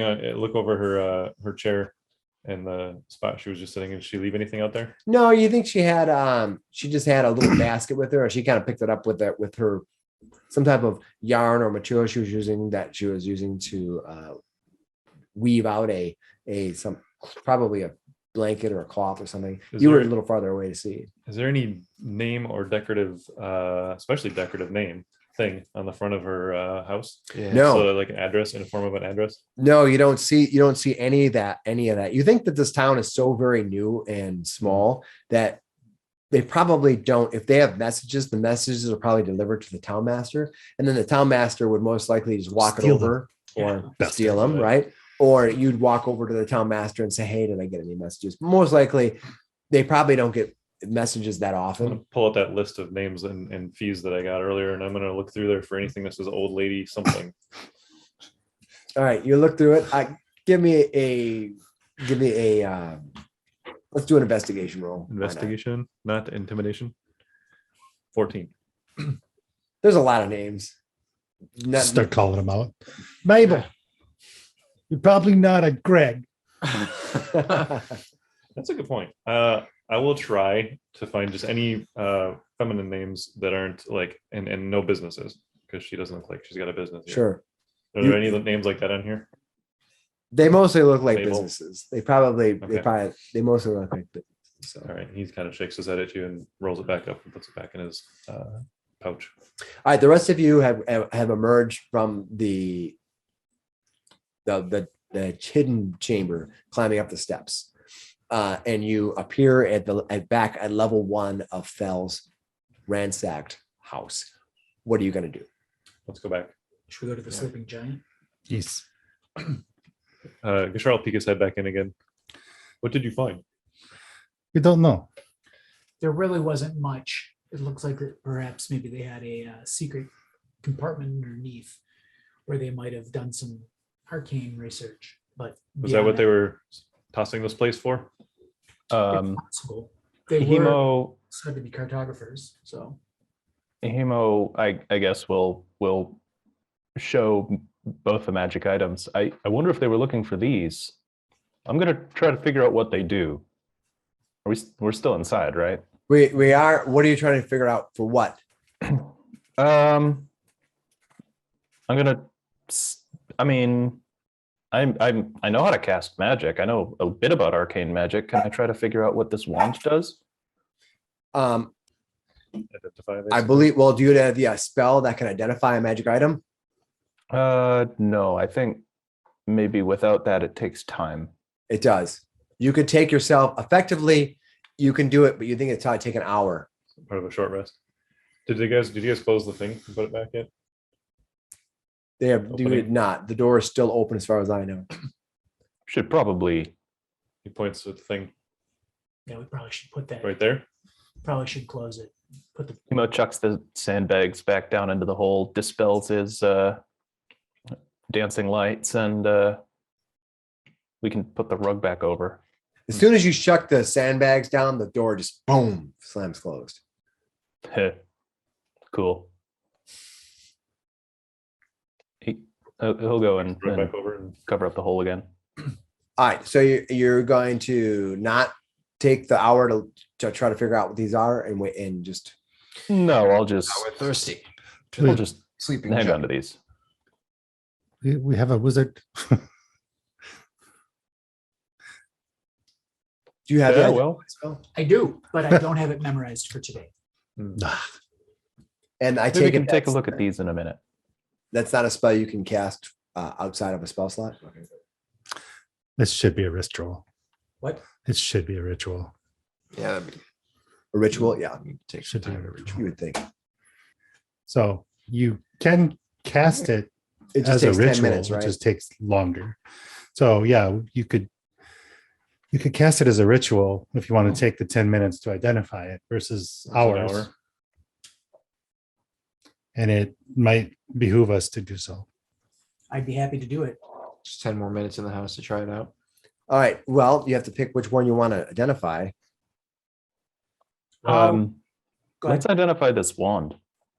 This seems to have been a more important item, and looks like something he was currently working on. If they knew he was working on something, maybe it was what they were going for. It's very sparkly.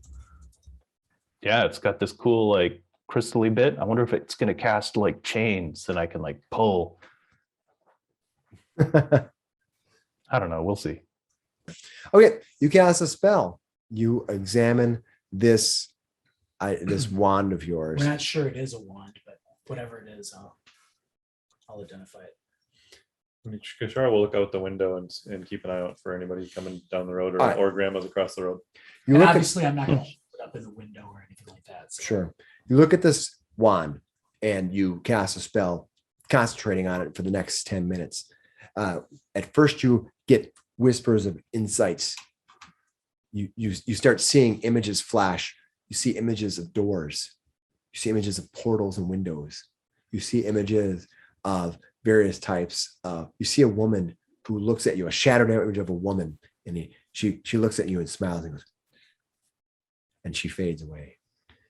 And you start seeing carpets, and you see the carpet revealed and the door opening. You see the door that the portal that you literally just saw open. And when you lift up this wand, it's revealed to you that this wand is a wand of secrets. It allows you to reveal secrets. And the wand has 3 charges. And when holding it, you can use an action to expend one of its charges. And if a secret door or trap is within 30 feet of you, the wand pulses and points at the one nearest to you. The wand regains 1d3 charges daily at dawn. All right. I'll describe this to everybody. That is very cool. And then I'll hand it back to you. This could be very helpful. I bet the Red Brands would have needed a wand of secrets to. They would have needed it to find this place. Apparently, the step is on the rug. They probably want it for Wave Echo Cave. Do we know how many charges are on it right now? Every day they get 3 charges. There are still 3 charges today. It starts out with 3 charges, and every day it restores 1d3 charges. So you can use all 3 charges in a day. There's no chance of it being destroyed. But after that, the next day you get 1d3 back. So if you get 3, then you have 3. You get 2 or 2, whatever. But right now it currently it's full up at 3 charges. It's been sitting here for a week. Yeah. So you could for sure use it once a day at a minimum. Do we want to take another 10 minutes and look at the ring? I'm happy to do it. You have to decide, though. So, I was watching for the last 10 minutes. Did I see anything? My perception 18 down the street. Granny across the street. No, you actually see nothing. There's been no movement over there. No. Are you trying to whistle? Oh, quietly. With your Well, lizard as long lips. as we have Yeah, your lizard lip. a minute, may as well check this out. You see It could be this useful. lightning just flickering out. All right, you're gonna take the 10 minutes on trying to identify this ring. All right. When you do it as a ritual, does that mean that it doesn't take up any spell Correct. energy Mhm. for the day? Yep. Right. It just takes a lot longer. You Cool. can't do it in combat, Sure. but Yeah. a lot of spells that are like communion, things like that, things that can communicate. They do a lot of these rituals so that you can sit down. For example, speak with animal is a ritual spell. You can concentrate.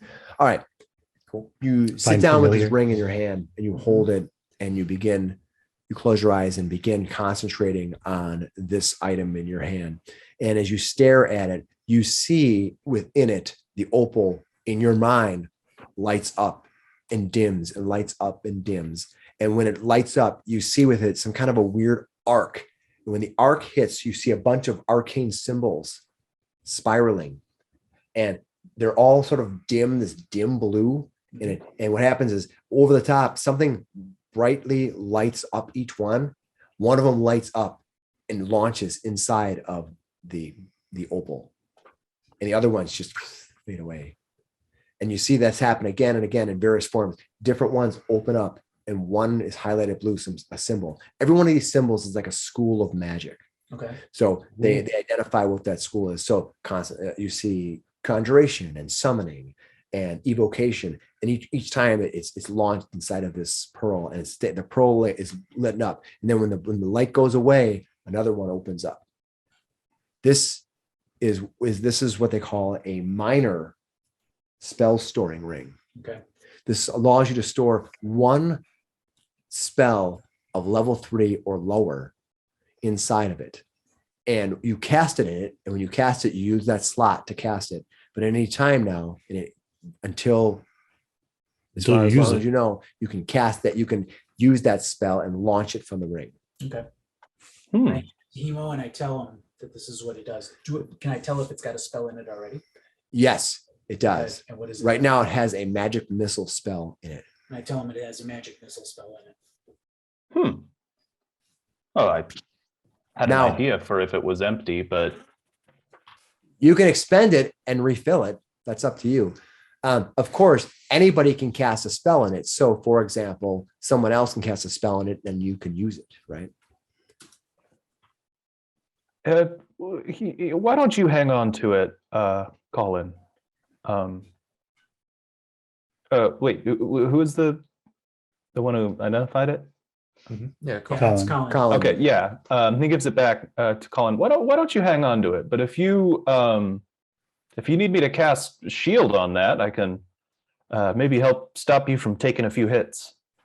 I use mage armor more frequently.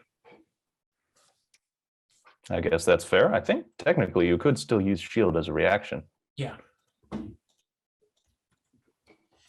Okay, so you are giving back the ring. Okay. Yeah. Are you going to don it? Are you going Yeah. to put it on? You'll put it on. Perfect.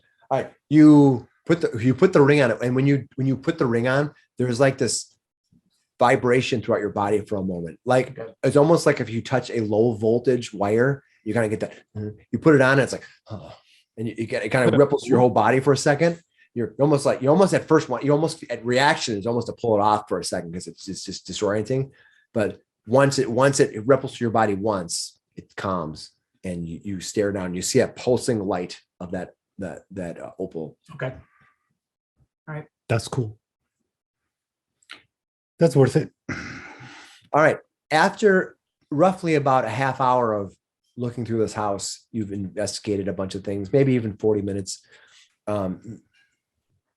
Colin stands up, puts the ring on, and explains to you, I'm assuming, what it is.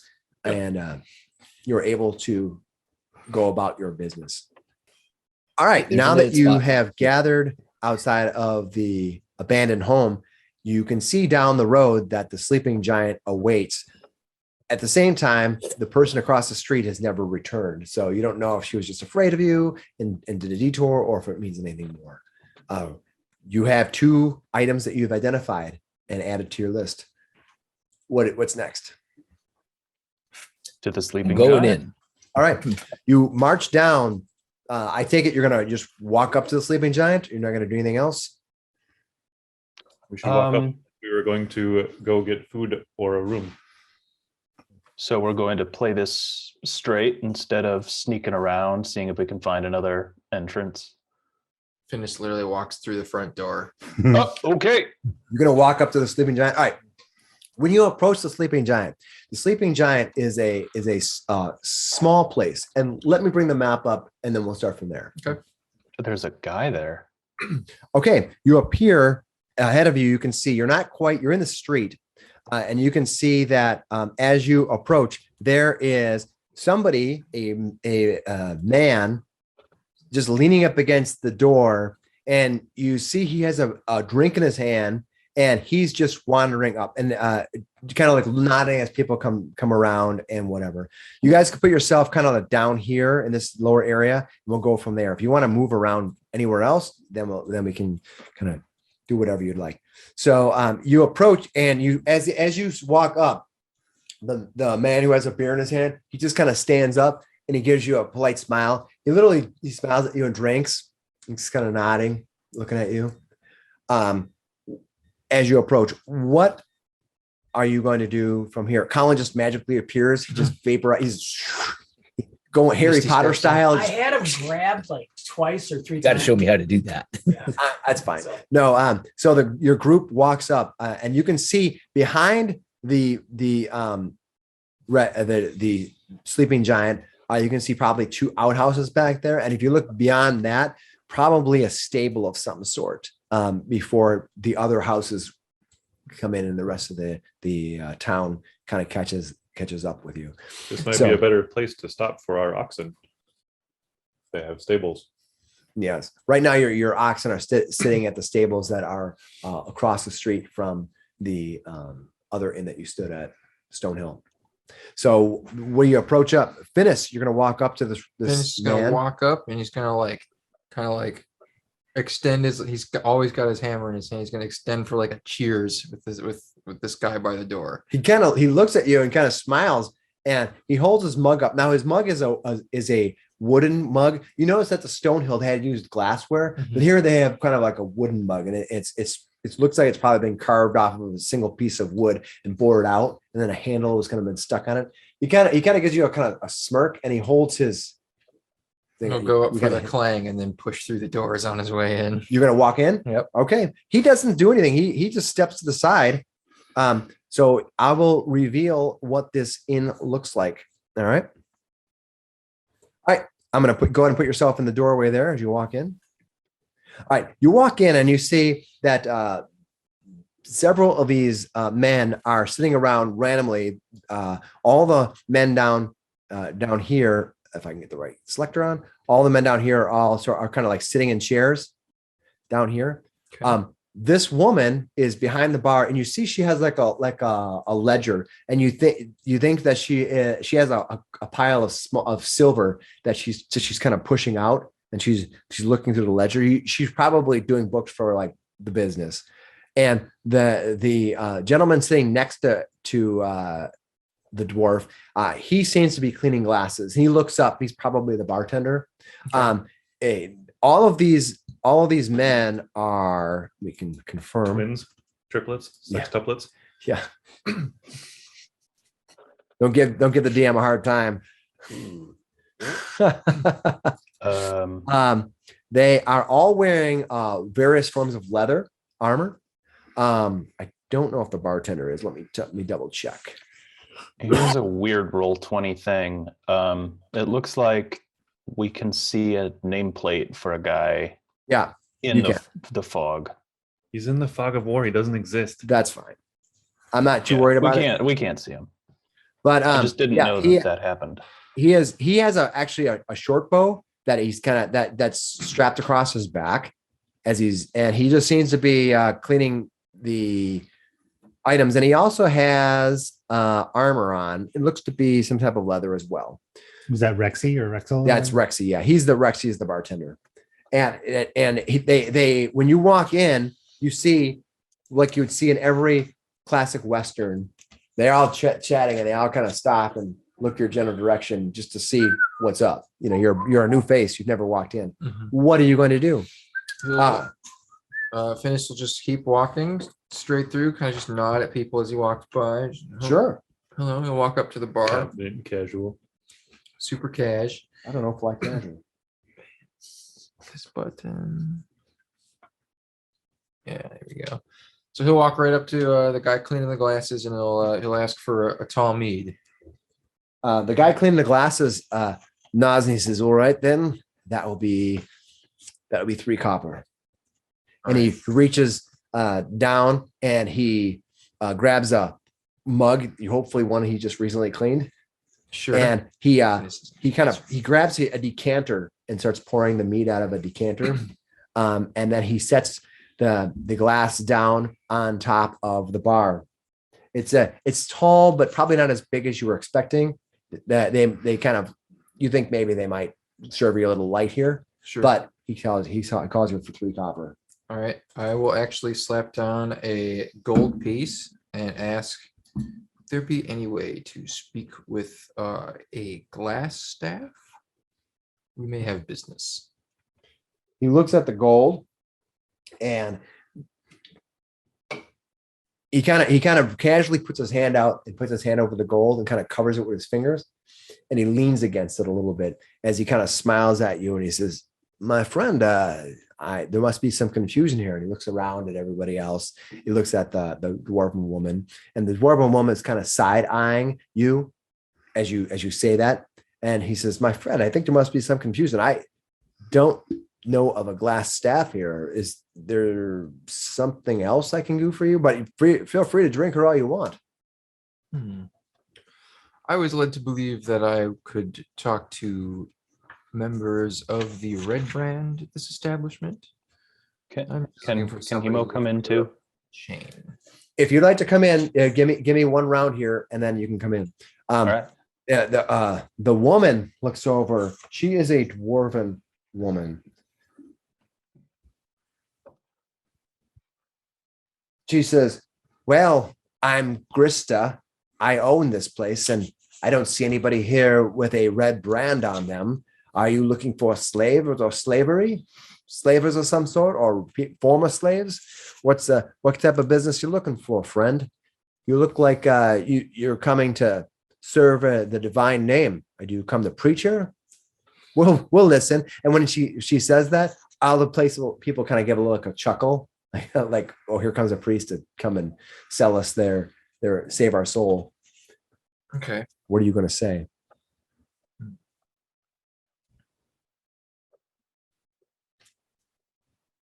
Let me look at my spells real quick. Sure.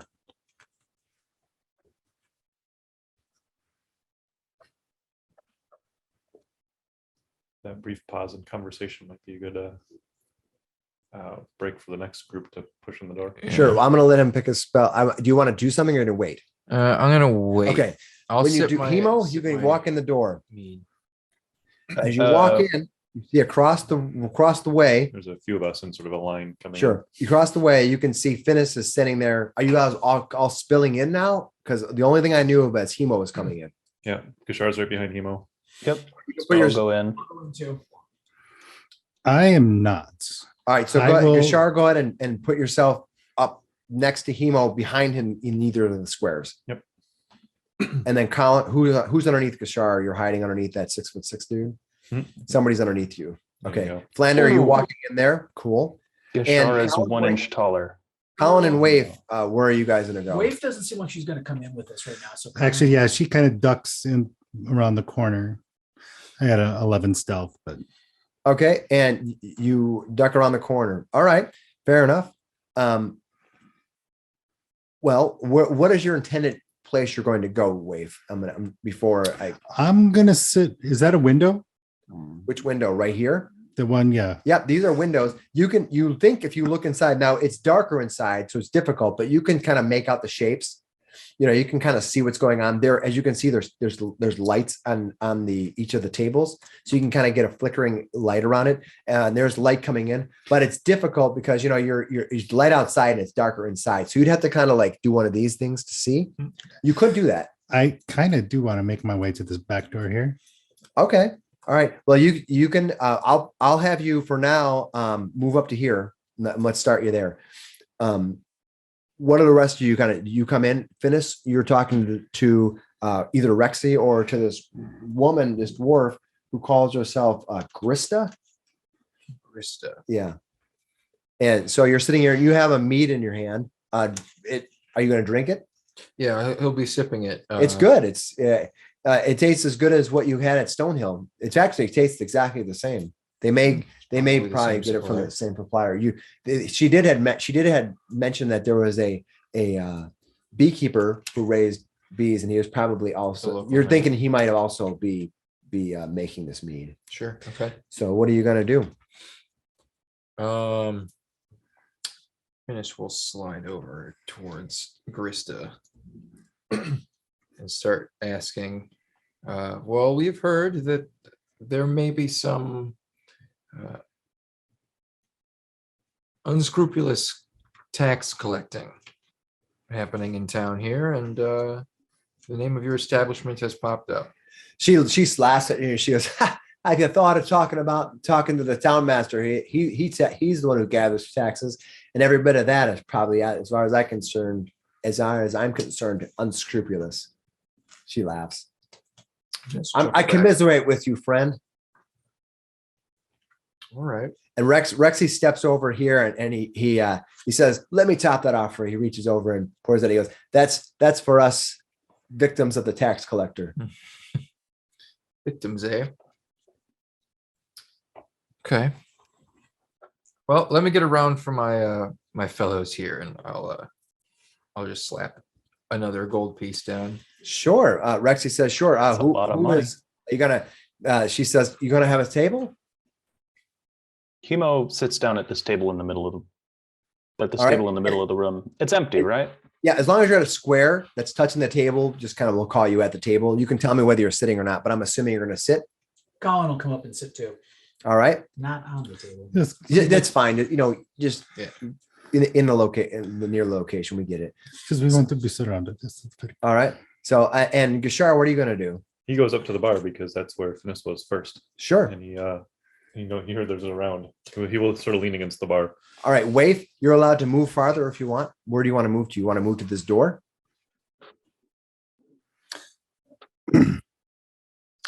I'm going to move to what I assume is the stables. I'm going to check it out. All right. I figure I have time door, before they start breaking chairs. the stable doors are closed. Give me a perception roll. 16. All right, you hear most likely at least one horse is inside. You can hear the and the kind of moving, the tail kind of swishing a little bit against the side of a wooden wall. You haven't opened it, but you can hear that, so you know that it's definitely not empty. All right, what else are you guys doing inside? And I'll move this up so people can see. Wait at the stables. Well, Hemo was promised a drink. All right. And damn it, he's going to drink it. Mhm. All right. The woman walks over to here and begins serving everybody. What would you like to drink? She's going to take your orders and deliver them. Wine. right. Lots. All right. She will get wine for you, and she will also get regular anything else that anybody else wants. I'll have a beer. All And right. actually, I say it back to her in Dwarven. She smiles and she speaks back to you in the choppy, deep, guttural tones of the Dwarven language. Thank you, my friend. You're welcome here. And Flander, what about you? I can't hear you, Flanders. Okay, I'm going to go up to the bar. All right. And I'm going to say to this gentleman here, "Good evening, good sir. Are you the owner of this establishment?" And the man behind the bar laughs and goes, "My friend, I don't own anything. You want to talk to that Dwarven woman right there?" And he points to this woman right here who's actually in the process of delivering the drinks that she recently got from everybody. Ah, I will wait till she gets back, and I would like a word with her. All right. She walks back, and Rexy, you see he's cleaning glasses, and he takes an empty glass and he gestures towards you, and the woman walks up, and she's a wide, busty dwarf with a nice beard that kind of flows over her bust line, and she kind of laughs, and her chest and her front kind of like is almost like leading her, and she kind of laughs at you, and she says, "Hi, what can I do for you, sir?" Good evening, good lady. My name is Flander O'Donnell. I am a bard of some great repute, and I would be greatly honored if you would allow me to use your establishment to entreat your guests with some songs and tales of valor and courage and victory. Courage. Well, she smiles and she says, "I don't have much of a stage here." She looks around. I'm sorry to say, but you're welcome to play. I mean, we haven't had a bard of any repute to come in for a while. Would you happen to be the one who played at the Stonehill last night? I would. Oh, we've heard interesting things about you. I'm sure you're amazing. If you want to, she says, "I don't recommend standing on the tables. They're not that stable." She kind of laughs. Well, if I be out of the way, right about here. By all means, please do. Gashar awkwardly sort of looks where he just walked and like looks back in the room and like looks at the musician that just got into his corner, and he's just sort of like pretends like he wasn't there and slinks over to this corner of the bar. All right. No And problem. he walks by. When he gets to the edge there, he'll actually pull out that little list that he had earlier, and he's going to do a quick scan on there, see if he can see the sleeping giant. If the sleeping giant is on that list. All right. I will give me a investigation roll. Waif. Meanwhile, we see Waif is up by the stables. What are you going to do? Can I open the door? The door is not locked, so you can swing it open, no problem. Okay. I will scroll this up so you can see, and then it will have to swing back and forth a little bit, no problem. Let me reveal what you see.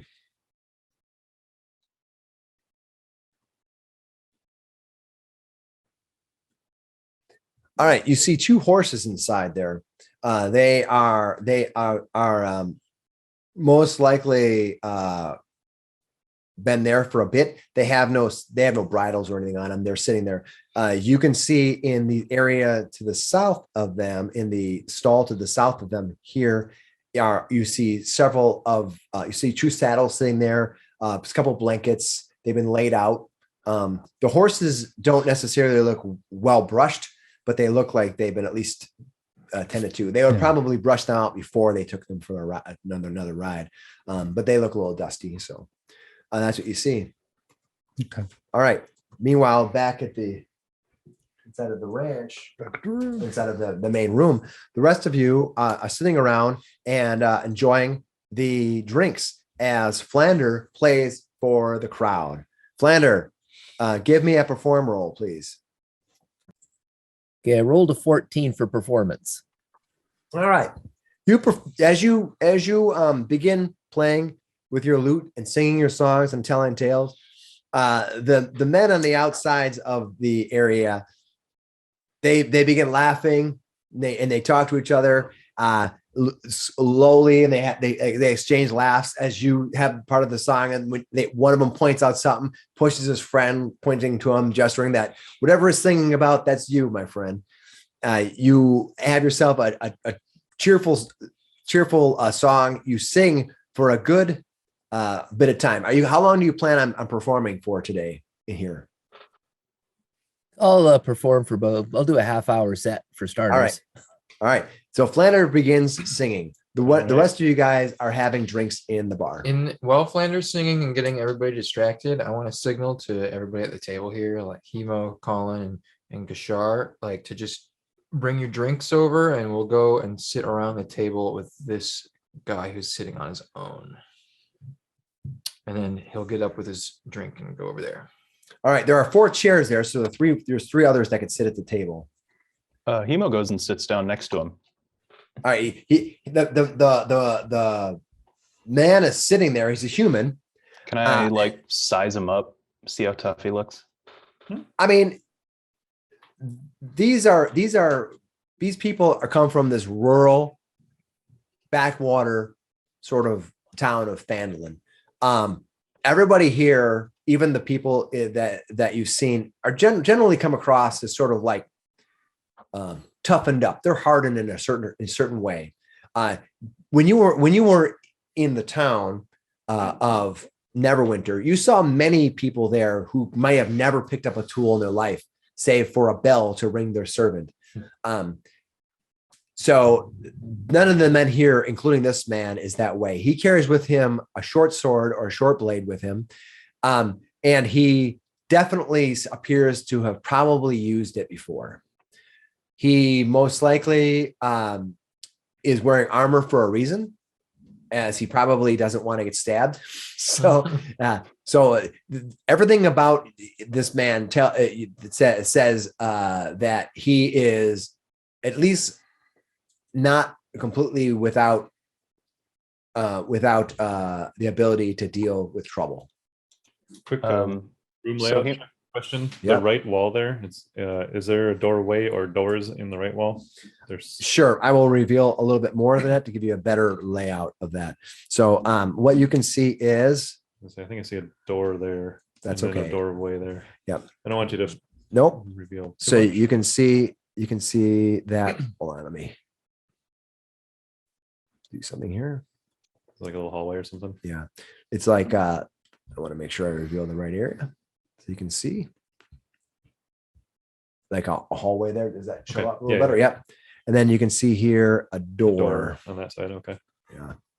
Does that show up? Okay, so there's a door. Yeah. Yeah. I'm sorry about that. No, All right. So you can see that door. And actually, Hemo, when you're sitting here, Yeah, you can what- actually see here now. I'll do the reveal for you, because there's a light in there and you can kind of make it out.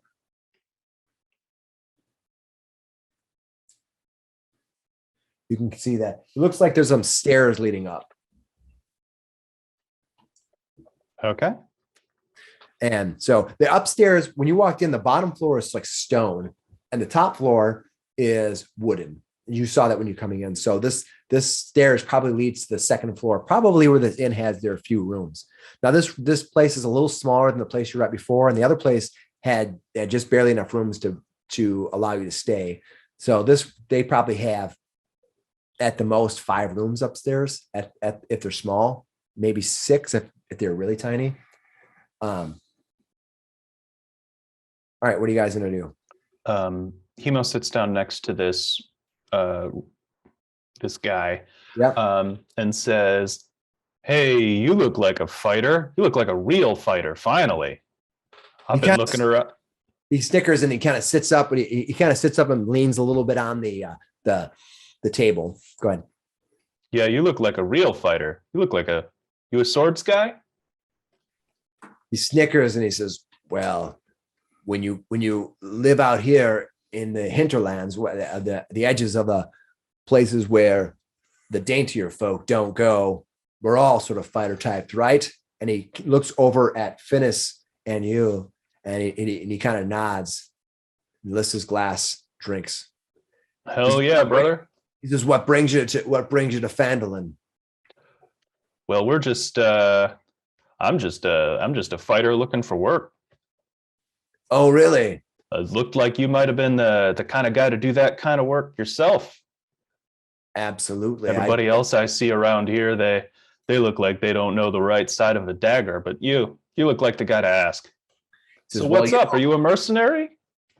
in a way, I am. I was thinking about maybe heading out to check on those orc problem. There's a plenty of orcs. Have you talked to the town master? They're looking to pay a sum of money. I'm thinking, oh, I can get paid 200 gold to make that trip. A couple of orcs, how bad can they be? Have you talked to have you thought maybe you're going to talk to the town master, head out of town? Fantastic. Yeah. All right. Good tip, bro. Oh, and I'll tell you one other thing, because I'm the type of person that likes to share. That there's that little pretty little lass down there, adorable little thing. Love watching her coming or going. She's by the little shrine, What, the one behind the bar? No. He looks over at Grista. He looks back and smiles and says, "You don't want any part of that one." But she says, "No, the woman, the little elf lass. Oh, she's a pretty little thing. That little thing's looking for somebody to go out that same direction of those orcs. Got some spirit there. You look like a priest. Priests can handle spirits. The two of you should go over there and check that out. You probably get yourself several hundred gold doing that job." Oh, hell yeah. Good looking out. What about you? You did any cool jobs lately? Me? Well, Yeah. not in a while. I'm gonna be looking for work, probably doing some guard duty in the mines. They're gonna be opening the mines soon. And I'm kind of gathering here. They're going to need some guards there. You know, south of here, there's a whole bunch of problems. I hear there's gnolls. That's what I hear. So I've killed my share of gnolls. Do I believe him? Give me an About insight. killing gnolls? Give me an insight roll. I killed a gnoll that was this big. I got a 12. Mhm. You're not sure. He could have killed a gnoll, but at the same time, maybe not. I mean, you can't tell right now. But that's what he tells you. No way. We've had to kill a couple of gnolls too. Absolutely. Well, have yourself a drink and then head on out to go find and get yourself some orcs. There's a whole bunch of them on the road. I'm sure they got a hoard of treasure. I hear they come from the south. They haven't been seen for a while. Apparently orcs were what killed this town many centuries ago. I don't think they're not going to kill them. They're not going to kill this town this time though. They got us, right? And Heck no. Wait, is it just you? I mean, I'm sure you could kill like 2-3 orcs, but did you come here with a party? Do you have anybody else? I mean, he looks at you and he says, I'm just a working guy. I just got to come through and look and see what we can find. All of us here are, and you can talk to some of the other folks here. We're all just here hanging out, looking for some work. We're hoping that those mines open up soon. The town master says it should be soon. We're all big and strong here. oh yeah? Yeah, you guys like miners or something? No, well, we'll protect you. We're to protect the miners. We let them dig. We don't. Why he leans in and kind of smiles. He goes, why dig when the miners can just pay you to protect them? It's so much easier. That's kill fucking genius, man. You kill 2 gnolls in a month, you eat for free the rest of the month. Yeah. Yeah. Hey, tell me, I've been looking around. I'm supposed to find this guy named Glassstaff. You know him? That name sounds made up. He kind of laughs at you and he goes, did somebody send you here with a made up name? Finish insight check. Is he lying? All right, give me an insight. Yeah, I'm talking to this guy. Can I insight too? Sure. Natural 20, 25 total. Dennis, this guy knows exactly who you're talking about. Okay. I mean, he's so obviously trying to be distracting and trying to derail the conversation that when you bring takes it his up, warhammer, stamps it on the ground, and stands up.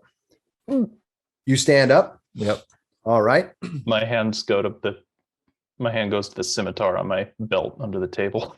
This guy here, he stands up. If I can find my dramatic moment where I can hit it. This guy stands up, and when he does, all of these people here stand up as well. Meanwhile, Flanner is in the middle of chorusing. He's singing a song jovially as you stand up and he stands up, and everybody else, all the other ones kind of stand up looking around like, what is up? Flander, you got something upbeat? We're gonna need to go real fast. What do you do with a drunken Finish looks at this sailor? guy says, I'm sick of you lying to us. Is that what you Tell say? us where Glassstaff is. He looks at you and says, my friend, you should probably drink that up and leave. You got some orcs to go hunt somewhere not in Phandelver. And just pounds the whole thing, slams it on the table, 2 hands his warhammer. All right. And he has a sword kind of in his hand. He's holding it. It's still in a sheath, but he's holding it. The others kind of all around you down here, all are hands on their weapons. All right. Do I see this establishment on the list of places Whoops. that have been? No. It's not on there. I'll fold that Wait, back up. what are you going to do? If I would have made my way, I'm going to make my way to this door. Which door is that? This one right here. Okay. Where I'm at. Yep. You make your way to that door. And I'll give it like a gentle little tug. Just to, It's open. Okay. It's open. I don't open it. I just want to see if Yeah, it's, you're able to kind of like move it, and you think maybe it's potential that someone inside could see you move the door, but as far as you feel, you barely moved it. Yep. Okay. and I'm just listening. Okay. You listen and you hear you hear Finnis say something to the fact of, "I'm tired of hearing you lie." It is almost time. You hear like chairs scooting back. There's still That- a little bit of music coming from Flander. Flanders playing something more upbeat, and he gives bardic inspiration to Finnis. Hell yeah. There you go. All right. All right, Gashar- you're going to give bardic inspiration to Finnis. All right. Yes. You in the midst of singing his songs, you will now have bardic inspiration. What's that, a D6 at this point? You get is to it- add a D6 to one Okay. item One to a roll. D20 in the next 10 minutes. Okay. All right. At that point, is anybody going to take any other actions? I think Gashar will actually. What are you going to do? He will cast darkness Sick. on this corner right here, which is a 15-foot radius. All right, 15-foot radius sphere. Yep. Let So me- it's for him. It's just verbal, but he's It's like lights 15 out, feet, baby. huh? but yeah, it should basically cover the guys in the corner and actually the guy on the left side of the door would get it too, and then anybody comes inside. Yeah, I'll move it when I'm going to do a thing here. 15 feet. radius. Yes, 15-foot radius sphere, So, and it'll be up so to 10 Collins, minutes. Collins just on the outside of it. 15-foot radius, you Yes. said? Yep, right against the wall here. He just picks a spot. And let me move this here. All right. You suddenly cast darkness, and with that, we roll for initiative. Ooh, for initiative. Alan, it would be 5 feet to the right. What's that? It'd be 5 feet to the right and 5 feet down, please. Colin wouldn't be on it, and the guy on the right Right here? would be in it. Nope. Yeah, you like Right. To the right. cast it smacked to the wall You want to hear? right to our right of the door, right? Be Right the there. center point right here. So yeah, it'd be a little bit further, just a little down. Basically, if we're- that's close enough, we're if you're calling it fine, that, yeah. that Colin's not in it, then I'm good. Yeah, we'll call it with that. Okay, you cast darkness. Boom. An initiative, you said. Yep, let's roll initiative. All right. Bring it. Sorry, what'd you get? Where's my initiative button? There it is. 4. Wave, what'd you get? 19. Nice. Flander, what'd you get? I can't hear you, Flander. 7. 7. Okay. Colin, what'd you get? I didn't yet. All right. And then Finnis, what'd you get? Finnis got a 11. 11. All right. Ooh, they've got an 18. 18 for Colin. 18 for Colin. All right. Hemo rolled a nat 1. I've got a 4 on initiative. It doesn't say it goes. He was through like, doors or huh? anything like that. It doesn't. But Are we I would going imagine if now? The door opens. He's That's like- the corner.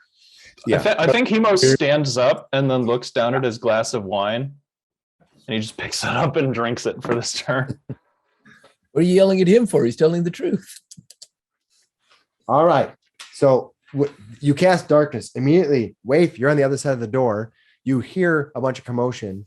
I would say that you would probably need to take an action to hear that, but you can get a move this first round.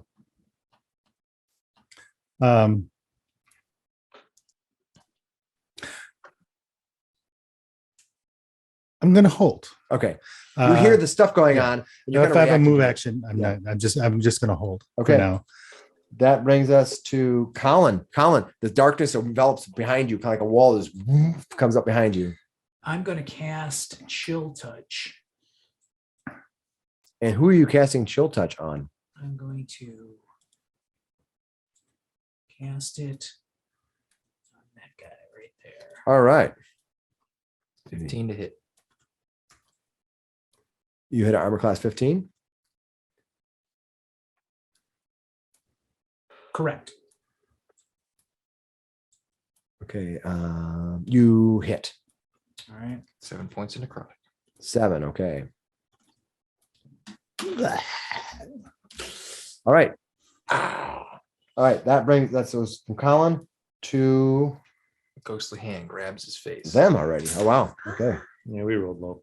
Yes. So, Well, Hemo, you're still sitting in your chair, right? Yeah, I mean, he's going to stand up as quick as he can, but Okay. So he's going to move to there. Hemo's like got a glass of wine to his face right now. Finish the. Oh, He's like, oi. You want to hand me? Oh, that dice fell.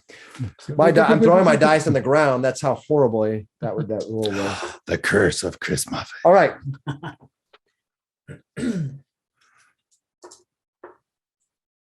It has followed us here. All right. You're drinking. You're drinking, and all this stuff happens. You kind of get up, and you're almost like slightly disoriented, which is probably why you're gone last. He's still drinking. Yeah, and when you look up this ruffian walks up to you with a short sword, and he spins his arm like a hook, and the point of it goes into your far shoulder and sinks in deep, doing 11 points of damage as he goes hilt deep into your shoulder. Wait, he Pulls it just out. does that? Yeah, he walks up and he just goes. Was that an attack against my AC? Yeah. I rolled an 20 though. Oh, So he critically hit you. All right. Yeah. So he walks up and he goes, you're just like, what the hell just happened? All right. The others have to fumble their way out of the darkness. So they're going to move at half speed. This one's moving to here. This one's moving to here. They're just kind of going slow. So they're actually not going to get an attack because they want to make, they're kind of trying to find a way out. They're like, So yeah, they come stumbling out of the darkness, moving half speed and kind of taking a careful action to move out. So they kind of emerge out from there. All right. Wait till I can see in magical darkness. Ha ha. All right. This one moves to here. that sounds awesome. All right. This Rexy, he moves to here. He has nothing in his hand until he flicks his hand forward, and as he does so, out of nowhere, a blade emerges, a scimitar emerges, whoosh, and he slashes down at Gashar. All right, let's see if he hits you. And he has a bunch of cool stuff. My armor class is not super high. It's But, only 13. I mean, I didn't roll great. So let me double check here. What is my bonus to hit? All right. Ooh, he's going to barely hit you. Okay. So his weapon emerges out. You're like, where did it come from? It literally just emerges. Boom. And he's going to hit you. 8 plus 3. D8 plus 3. He hits you for 6 points of damage. All right. One. You move 1, 2. And then he disengages as a bonus action. 3, 4, 6. Rexy, huh? And I want Flander, you're just singing. You don't have any weapons in your hand, right? No, not yet. Give him the chair. You need to start playing an axe. He runs into the darkness. Now, of course, he's just nobody else can see him in the darkness. He didn't vanish, but you just can't see him in the darkness. So literally, he walks up, stabs you, and then disengages as a bonus action to move there. All right, that's what he does. All right, So you can move, attack, and then move. yeah, Yes. yeah. Good to know. Yep. Where did he go to? And as I missed that a one. disengage He's action, somewhere in the darkness. No, the disengage I get. Yeah. That's a bonus thing for him. Yeah. But just moving, attacking, and moving. Yeah. So you can do a partial move, attack, and then and move. if you have 2 attacks, you can make a partial move, do all your attacks, and then move again. Yeah. Good to know. Yeah. And then my game, just so we're clear, disengage. What disengage normally says is that when you disengage, you take your movement and you can move freely. But in my game, disengage is a 15-foot move that you get to move without getting a tax opportunity. So just to clarify that, that's mostly for people at home because I've already talked about this with everybody, but that's what disengage is. It's a 15-foot move that it's like you slow move. And in that time, you don't get You're a like tax backing away opportunity. carefully. Oh, so it's that's good to know because for me, I'm a move at 40. So you're basically saying half move. No, worth it's of- 15-foot Just move 15? of disengage, Yeah. no matter how your movement is. You can move at 100 feet, but 15 feet of it is a disengage. Oh, I action. see what you're saying. So you can move 15 feet, Got it. and then You're you can not- move you're not again. Actually Right. going slower. You're just saying that for 15 feet, you would avoid attack. So you're going to move for 15 feet. You're So gonna the move- disengage is a move action, not an attack. It's an action It's an action. that you move up to 15 feet and can't be attacked of opportunity against you. Okay. And then you get a move on top of it. Where Okay. normally disengage, you Yep, don't yep, get no. 2 moves. Yeah. Just want to make sure Yeah. that is your action, and then you get a move on top of it. Yeah. And a bonus and all that stuff. But he gets disengaged as a bonus. Yep. Okay. All right. That means that so that allows sets them. These guys all move. That brings us to, and that's, by the way, I put the down below. I put the in the list below. You get the house rules. They're listed down below. There's 3 house rules right now, so people can go down there and read it. But I wanted to explain that. No, All right, so thank that you. brings us to The dwarf didn't do anything. No, oh, she is going. She moves. She moves to the corner here. Yeah. She doesn't do any attack actions or anything. Thank you for bringing her up. Well, But yeah, I'll move her it's- on it. Okay, that brings us to Finis. I don't know if she's a non-combatant or not. But Right. Finis, what are you gonna Finis do? Is going to. He's gonna move around the table to this side of Okay. this guy. He's gonna swing his hammer at him. Go for it. He just ran Hemo through. Like Hemo's dripping blood out of his shoulder. 16 to hit, That will hit. 4 points of bludgeoning, All right. and then I'm gonna cast as a bonus action spiritual weapon. And a Ooh. magical scythe appears. All right. in- That's don't- terrifying. Because I didn't know you were gonna have that. I don't I'm just have gonna a draw a box. spiritual weapon. So just draw a box and you can use it for now. Yeah. And then we'll find you a cool icon to use. Okay, so this purple box for now is gonna be my spiritual weapon. And where you want to put it. Right there. right Okay, here. perfect. And it gets attack. Yes, it does. Let me just What make level spell slot is that? 2. Ooh, big guns. You see how many people are in here? It's a lot of people. Spiritual weapon. I wanted the description. Create a floating spectral weapon within range that lasts for the duration. When you cast a spell, you can make a melee spell attack against a creature within 5 feet of the weapon. On a hit, target takes 1d8 plus spellcasting modifier. Bonus action, you can move it. All right. How much or what did you hit? So go ahead and make an attack. Oh, did I already click it? Oh, 8. So Okay. You hit armor class 8. yeah. Okay. 8 didn't missed it, unfortunately. But it is cast, and now you can move it as a bonus action if you want, or leave it there. Yes. All right. That was Finis. That brings us to either Gashar or Hemo. You both have a 4. Oh, I'm sorry. Flander gets to go ahead of us. Flander, you're playing music. You can still keep going, but you see enemies emerge from the shadows. This dwarf woman is over here. She seems to be backing into the corner. She doesn't seem to be taking any action, and she doesn't appear to have weapons. And I'm going to cast Thunder Wave to a cube right in front of me here. boom. Yep. Which way? Which way are you going to do it? Point to the direction. This Basically way. centered on that table. Yep. Get those Yep. 3 guys. Mhm. It's a 3x3 square, right? Yep. Through the You wanna hit window. those Through the 3? window. All right. Perfect. Give me the save I need to get. 13. Sorry about your table. Okay. Lord. Yep. All Yeah, right. it's a What's your name? Grista? 1, 2, 3. 1, 2.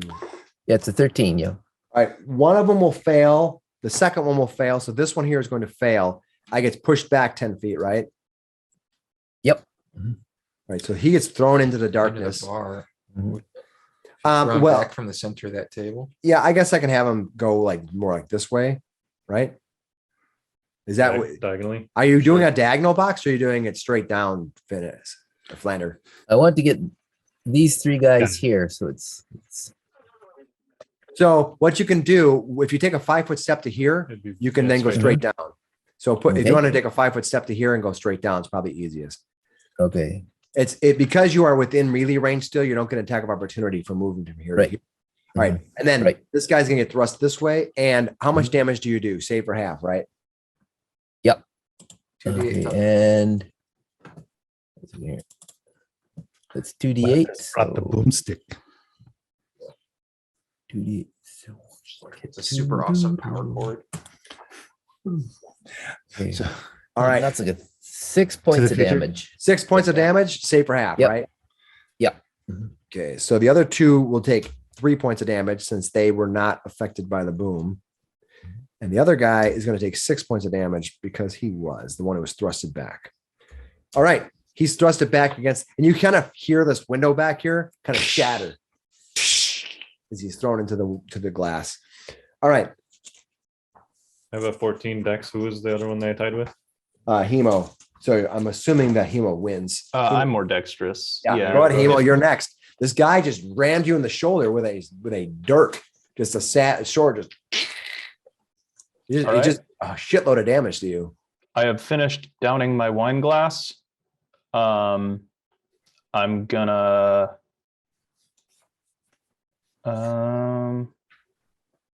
You're gonna bleed. Yes, I'm gonna bleed, but also I'm going to stand up and just crush this wine glass into his face. Nice. Go ahead and give it a smash. That's a bar fight. Do you have a way to Improvised use improvised weapon? If you don't, I believe you get disadvantage. Double check, but I think that's what it was. Disadvantage, you just don't get any bonuses. I thought it was a.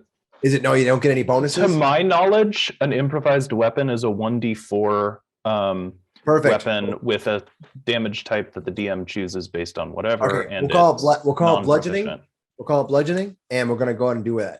Go ahead and make that rule. That seems like a fair rule, and then we'll let for the next round So we'll let basically, everyone else tell me what it It's is. basically unarmed, right? Yeah. Is what we're saying? No, it's an improvised weapon. It's different. Unarmed is technically 1 plus strength if you're not a monk. Right. That's what I So was- go do your improvised weapon Okay. attack. I think that You just don't get your proficiency bonus, right? Yeah, so a melee attack would just be a strength roll without proficiency, right? Yeah. So I got a 15 strength. That's enough to hit him. All right. 1d4 sound about right? 1d4 plus your strength. Yeah. All right, that's 2 plus my strength mod is 3. And All right. then You get your strength on an improvised weapon or not, but I'm going to say you do for this round because it's cool. I'm gonna, with my item interaction, draw a sword, and then with my bonus action, use my offhand attack. All right. You literally hit him in the face with this thing, and it shatters his nose. Yes. And he drops down. An arc of blood spewing from his nose as he falls to the ground. Blood, shattered glass, fantastic. These are wooden glasses here, but yes, you belt him with the glass. You still have the glass in your hand now, covered in blood. Splinters. Okay. I'll draw my sword as part of that action, and with my bonus action, do an offhand attack. Does a 14 hit? Which one are you attacking? This one here? The same guy. Oh, he's dead? Yeah, you killed him. Awesome. Then yes, I would swing down at the guy to his He's right. already been damaged in other ways, though. You weren't the only one who attacked him. But yes, you can go ahead and make your attack. And the 14 does hit. I got him back for that stab in the shoulder, though. And Yeah. I finished my wine. I see this as an absolute win. That's 7 points of slashing damage if 14 hits the guy down here. So Okay, that 14 does firecrackers, hit. that's, 7. Yeah, 7 slashing. All right, you did 7 points of damage, and he slashed. All right, and that brings us to Gashar. All right. He'll run past Colin up to Flanders' side here and grabs his quarterstaff on the way. That's not a bonus action, right? That's just a free action. It's a free action to grab your weapon on the way. Perfect. No problem. Yeah. He will try to beat the crap out of that guy with his quarterstaff. And he would only hit a 9. But you do have a secondary attack as a kick, right? I do. So I'm assuming the 9 misses. Yeah, the 9 misses. All right. He will use his bonus action to do a kick. And that is a 17, which I believe will hit for 6 points of damage. Oh, nice. Nice. Perfect. All right. I'm going to, okay, that was,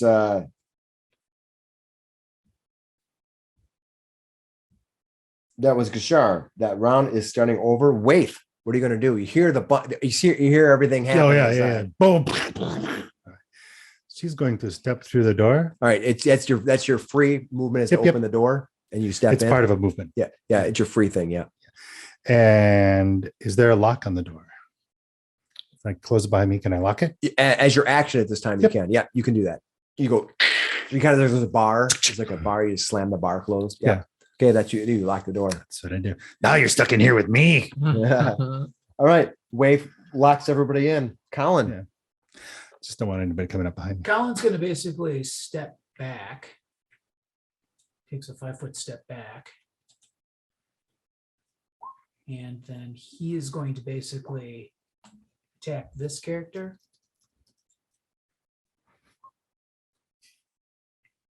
With a chill touch.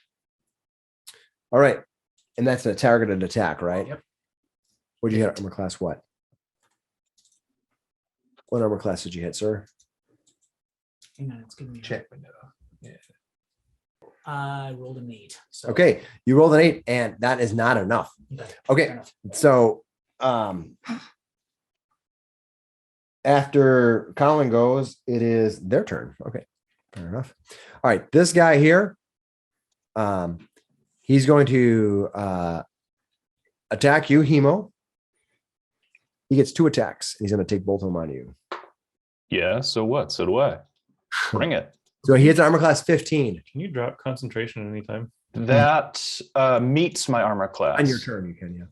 So yeah, I I think think it's that hits. reaction. Double check, but I think Or does it have to beat?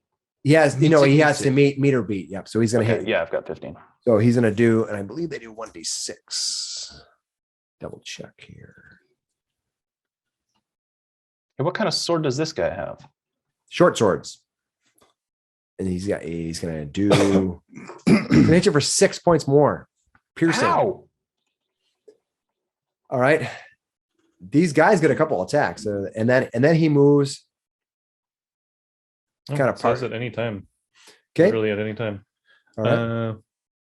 So I think he would drop it. Everybody's been like kind of coming out of that.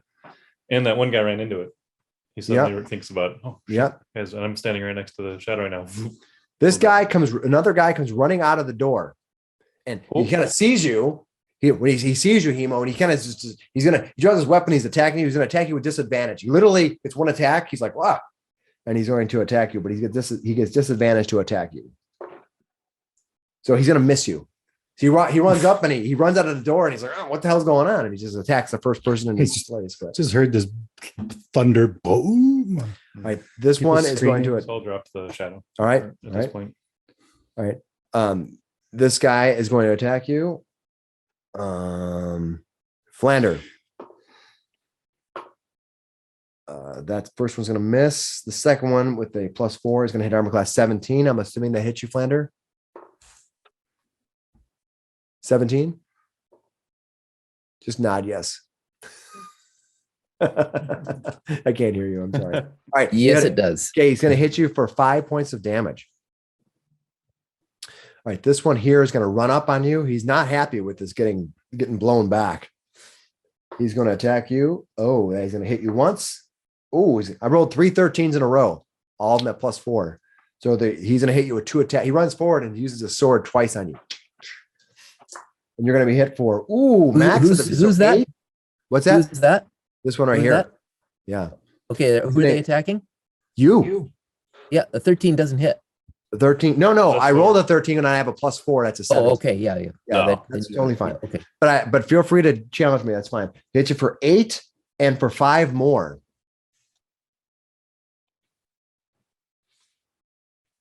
And Flander goes down.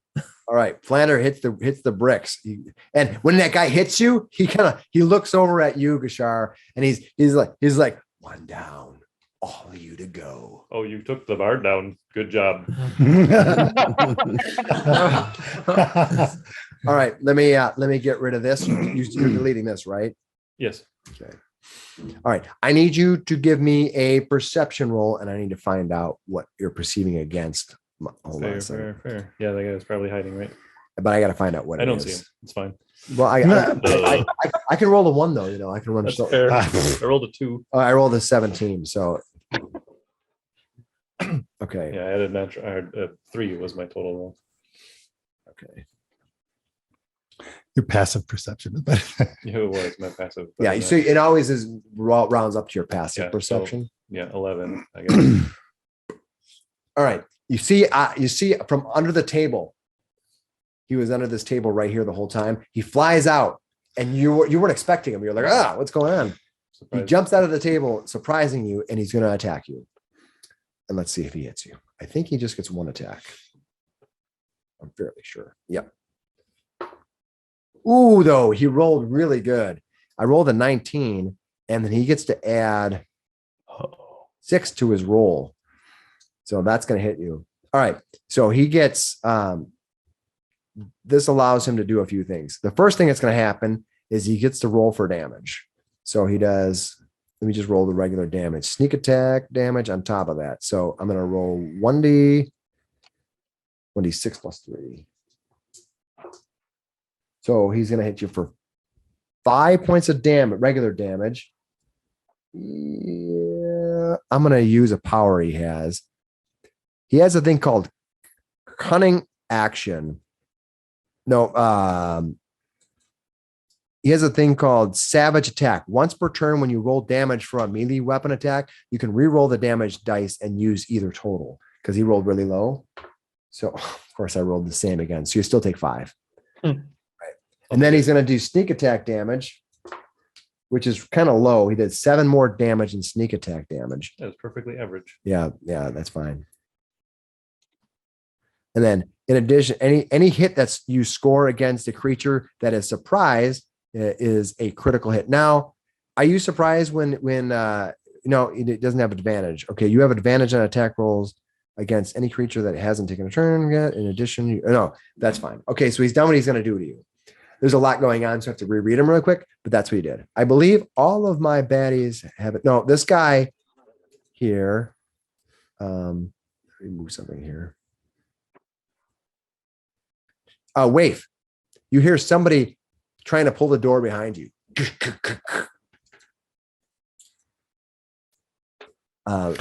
Sorry, we are closed. Call to lock it. For remodeling. Come back and see the new paint job tomorrow. Yeah. So somebody walked It's up. red. It will be a shade of red, turning to black. All right.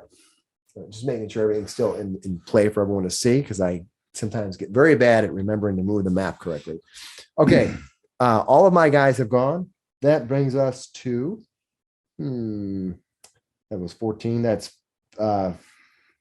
Finis. What are you going to do, Finis? First thing that happens is Finis is going to move his spiritual weapon, take a swing at this red band. Okay.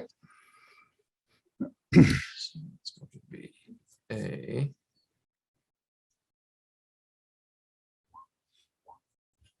10 to hit, but I'm going to use Bardic Inspiration for another D6. Okay. Oh, No, it's 14 is your armor class. Ah, They have crap. leather armor. Yeah, might Instead as of leather well armor, yeah. tried. Okay, and then he's going to step back here and cast Toll the Dead on both of these guys. All right. Just do that. All right, what a save for both of them, right? Yep, save 13. All right. Oh, 16 and 19. Okay. They both made. Cool turn, Finis. And that's it. All right. Well, good try though. Hey, you distracted them enough. That brings us to Flander. Flander, you get your first round of save. I will put a marker on you to note that you are in your save process right now.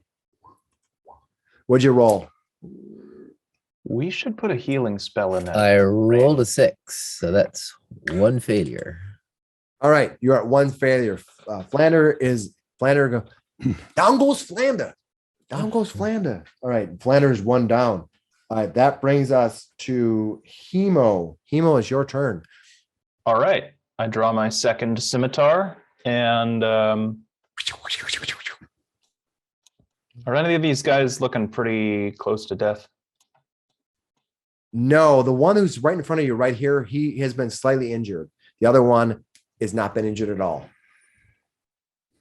All right, well, I'll swing on the slightly injured guy down to my south here. All right, go 22 for it. to hit.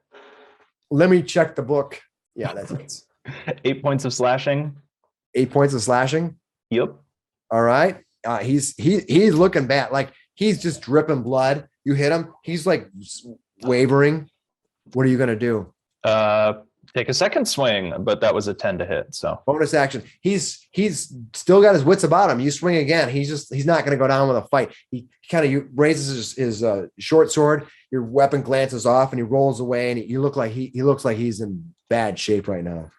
All right, Gashard, is your turn. You see this creature here this Rexy, this Yeah, this he human, snuck he up on jumped me. out of the shadows and just jammed you. Now he kind of jammed you. He actually didn't do as much damage as he could have done. You should probably feel very lucky. Since I didn't roll But it was a sneak attack. He definitely did some yes, hurt. he did. Of the three that are in front of me, am I correct in assuming that this middle guy is the most injured? This is the one I attacked last time, but he also didn't go Yes, flying. he is. He is probably the one.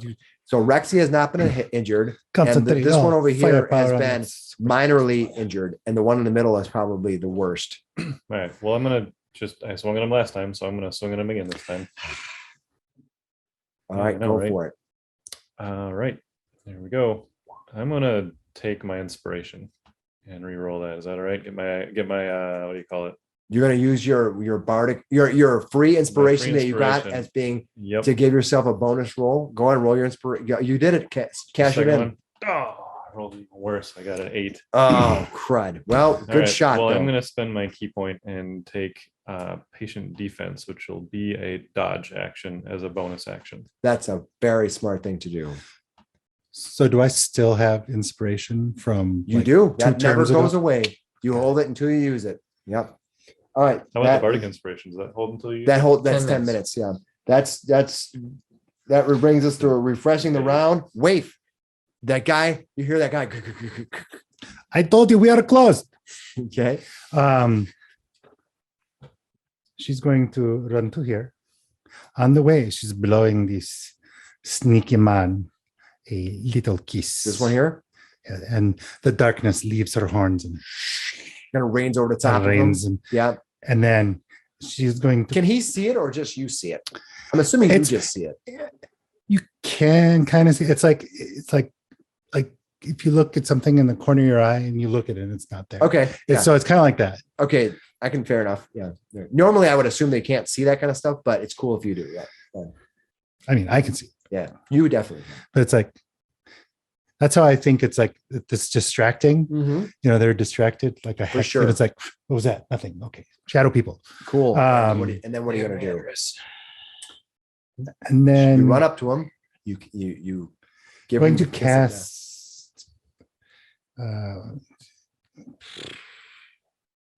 What are you going to cast? I'm going to actually move to here so I can cast Burning Hands. And I So will how get- did you get there? I ran to here and then here. Okay, so you ran to here and then here. Okay, go for I it. did not leave a threatened area. Yep, go ahead.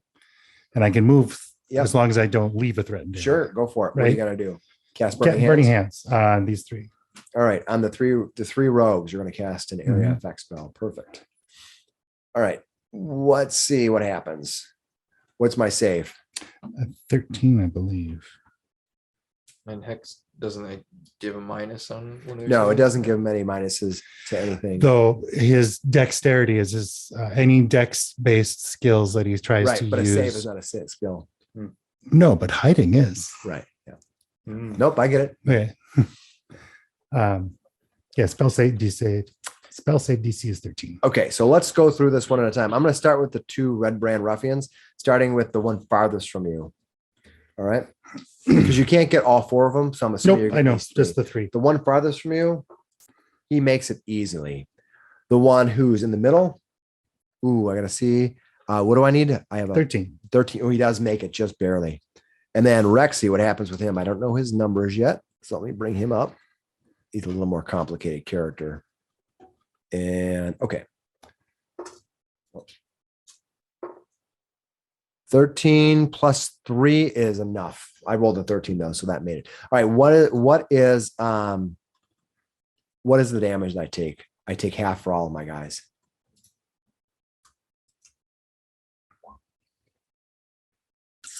Oh, Not good. How much? 5. And is 5 is what you rolled? Yeah. So, so I take Our 2. rolls have been so bad tonight.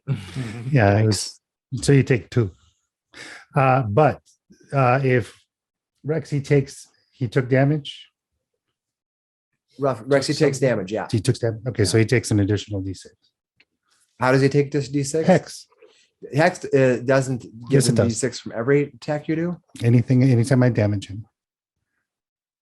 I am. All right. Well, that's what it does. So how much extra damage does it take? Oops. 2 necrotic. That's all right. 2 is better than none. Cool. He's been hexed. All right, cool. You hexed him up. He takes the extra 2 damage. He kind of winces. All right, that was Wave. That brings us to Colin. Colin, what are you going to do? Colin basically kind of runs down the length of the bar, runs down here next to Flander, All right. reaches into his pack, pulls out one of the potions that he has of healing. The extra healing ones? Yeah, I think it is extra healing. And greater healing. Yep. And that's what he's going to basically. All right.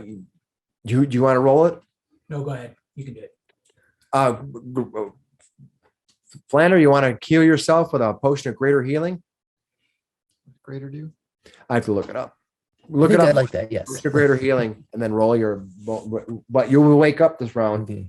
All right, that is Colin. That brings us to them. All right. 44 plus 4. Ooh. All right, I need to give him an athletics check, That's and I'm going to 48. say it's going to be 10. Yeah, I'm going to say it's 10. 44 plus 4. For what? All right. I don't think they get a bonus to do this. Let me double check. They do not.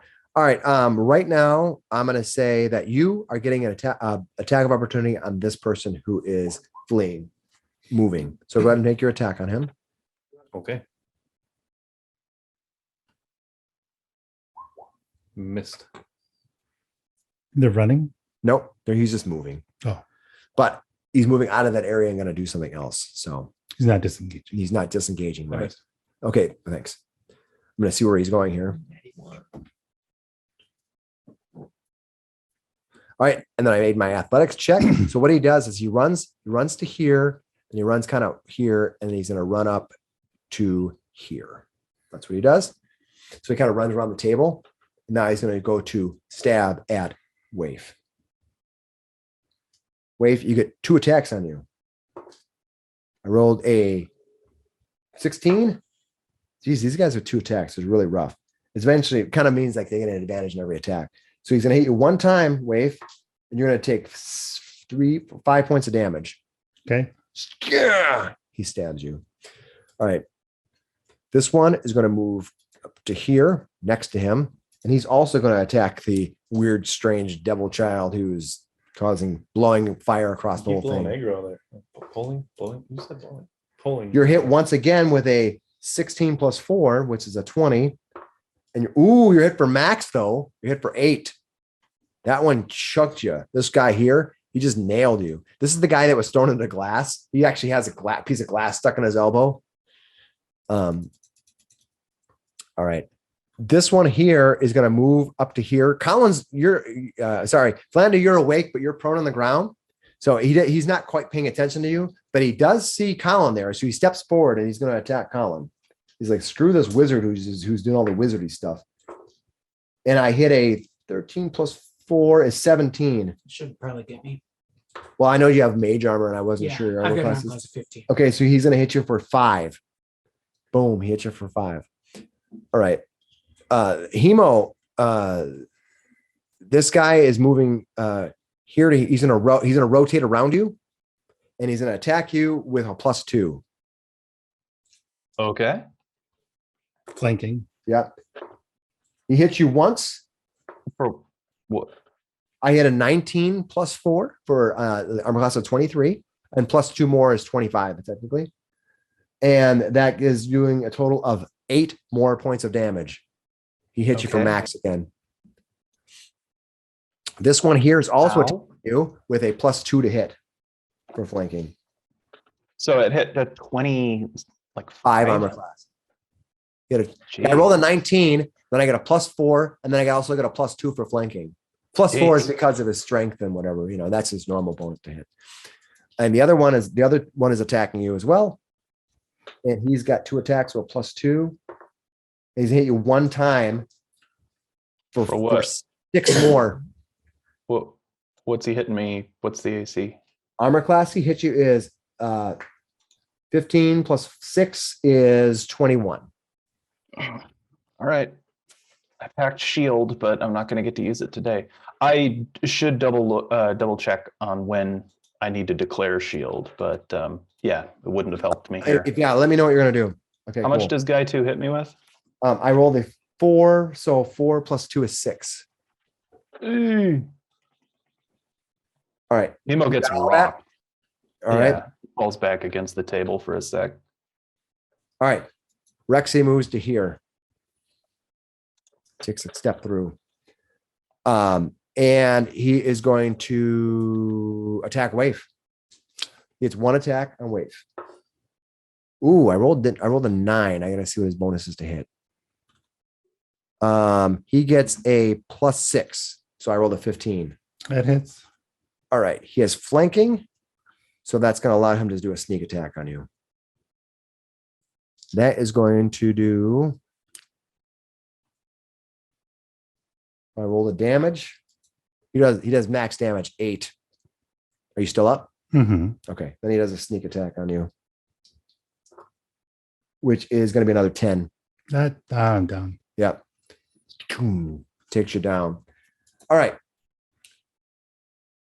I'll put you I'll mark you at down. Okay. That brings us to, I think all of my people have went. Yeah. Oh, by the way, I have a guy out here. He's going to start running. 2 guys out there. The other guy's just guarding the door. Great guard job. He's not really listening. He's not really paying attention. He's too busy with his beer. Yeah, he's drinking. He's looking around. There's like the part of the glass breaks. He looks and goes, "What are you guys doing in there?" This guy, maybe he peeked in and heard Flanders singing, so he just thinks it's a party. But actually, this guy's gonna go to here. He's gonna try to open that door, but that door is actually locked. So he goes, "Oh crap!" All right, it is closed. all right. that is them running around. That brings us to Finis. Do some damage here. Now I remind you, if you move here, you can get flanking on this guy, right? yeah. Yeah.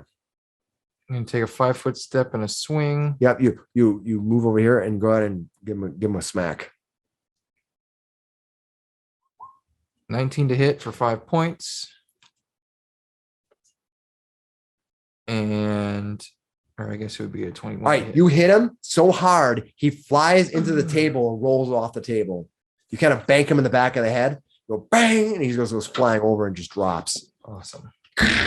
Then my spiritual weapon flies around Hemo and towards what's his Rexy? name, Rexy. He sees it coming, but there's not much he can do about it. He just kind of tries to duck and dodge. The appearance of a scythe right now frightens Hemo quite a bit. No, not yet. It's not time. I've rolled a 10 for this freaking attack every single time. You miss? Yeah. Oh, you have a plus? No, because it doesn't. I don't think you doesn't get a flank. flank, No. right? Yeah. I was hoping. At first, I was cheering for you, but then I realized no, it does not. Yeah. All right, that is Finis. That brings us to Flander. Flander, you are on the ground, but you are not out of the fight. How many hit points do you have right now, Flander? Right now, I have 14 hit points. Oh, that potion was awesome. All right, Mhm. what are you gonna do? And I am going to cast Healing Word on Waif. All right, you cast Healing Word on Waif. Waif, you get 1d4 plus 3 hit points back. Well, how many hit points is that? 4. So you got a total of 7 or a total of 4? 4. All right, 1d4 plus 4. 1d4 plus 3. 3. So 4. Okay. I rolled a 1. Oh crap. Okay, well that was okay. You do have 4 left. Yeah. Okay. I'm not dying. Yep. And that's Wave getting healed by Flander. That brings us to Hemo. Hemo, you are heavily injured, but you see this guy in front of you. This one here has not been hurt. Okay. As they say in in Tombstone, fresh as a daisy. I'm gonna use my bonus action to take my second wind. All So right. I'm gonna roll 1d10 and add my fighter level. So 1d10 plus 3. Nice. I got a 9 on the roll. Nice. That's a good roll. 14 hit points. Yeah, you do. Sweet. And then I'll use my action to swing a scimitar at this guy. Do it. That's a 12 to hit. No, that's not enough. Their armor class is 14. All right. Okay. Good try though. But you are healed up. And you're gonna move it all. You can move next to him if you want, or rotate around him or anything.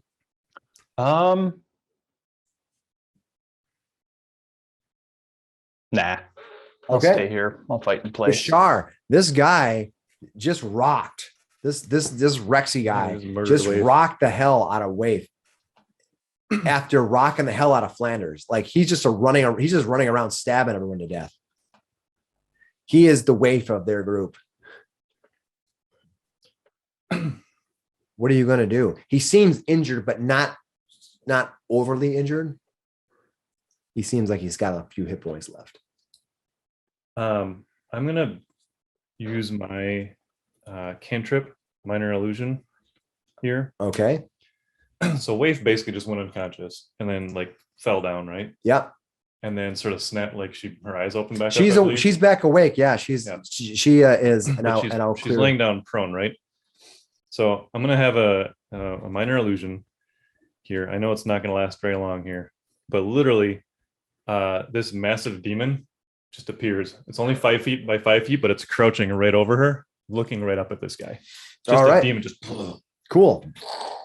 All right, that's an what you do on your action? turn. it's an action to do the minor illusion. Yeah. But he can just do it with a somatic component.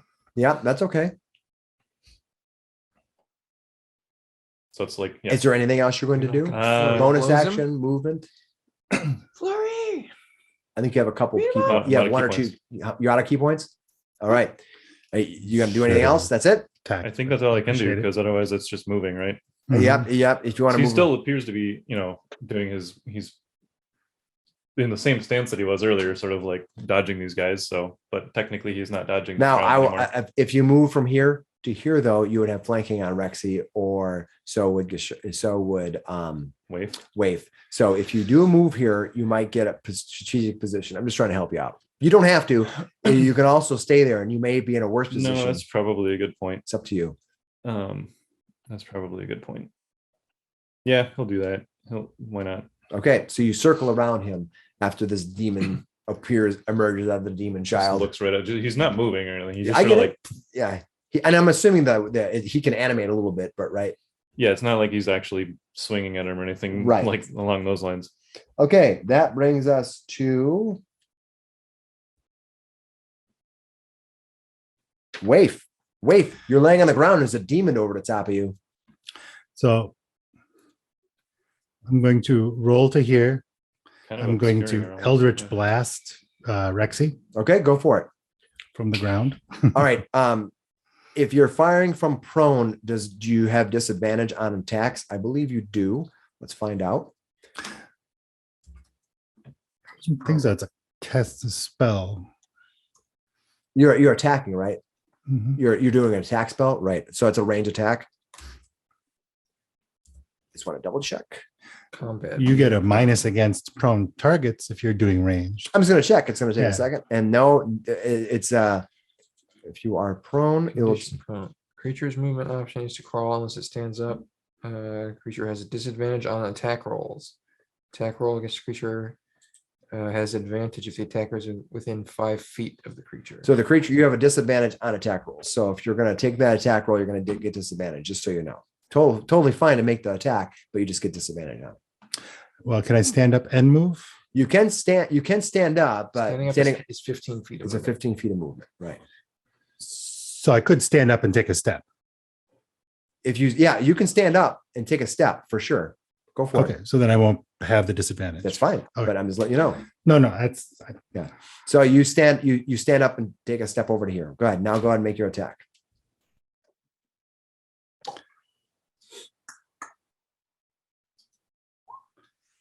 23. Nice. That is a brutal hit. How much damage do you remember? He still has hex on him as well. So 10 plus a d6. Go for it. Plus 4 more. Ooh, So 14? 14 points Wow, of damage. that's awesome. Position. And it shoves him back 10 feet. All right, let me do the math here first. Nice.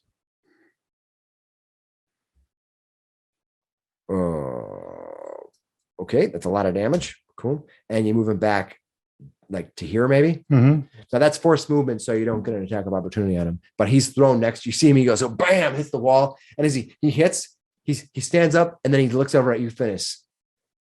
Like, oh, And his eyes start glowing. nice. That was Waif. Great attack. All right, that brings us to it's their turn. Okay. I put a little circle where the massive demon illusion is. Right. Big muscular red guy with horns. Yeah, this guy's like, thanks, but no thanks. So do you have a weapon in your hand to make an attack? Okay, unfortunately not. So he's gonna move 1, 2.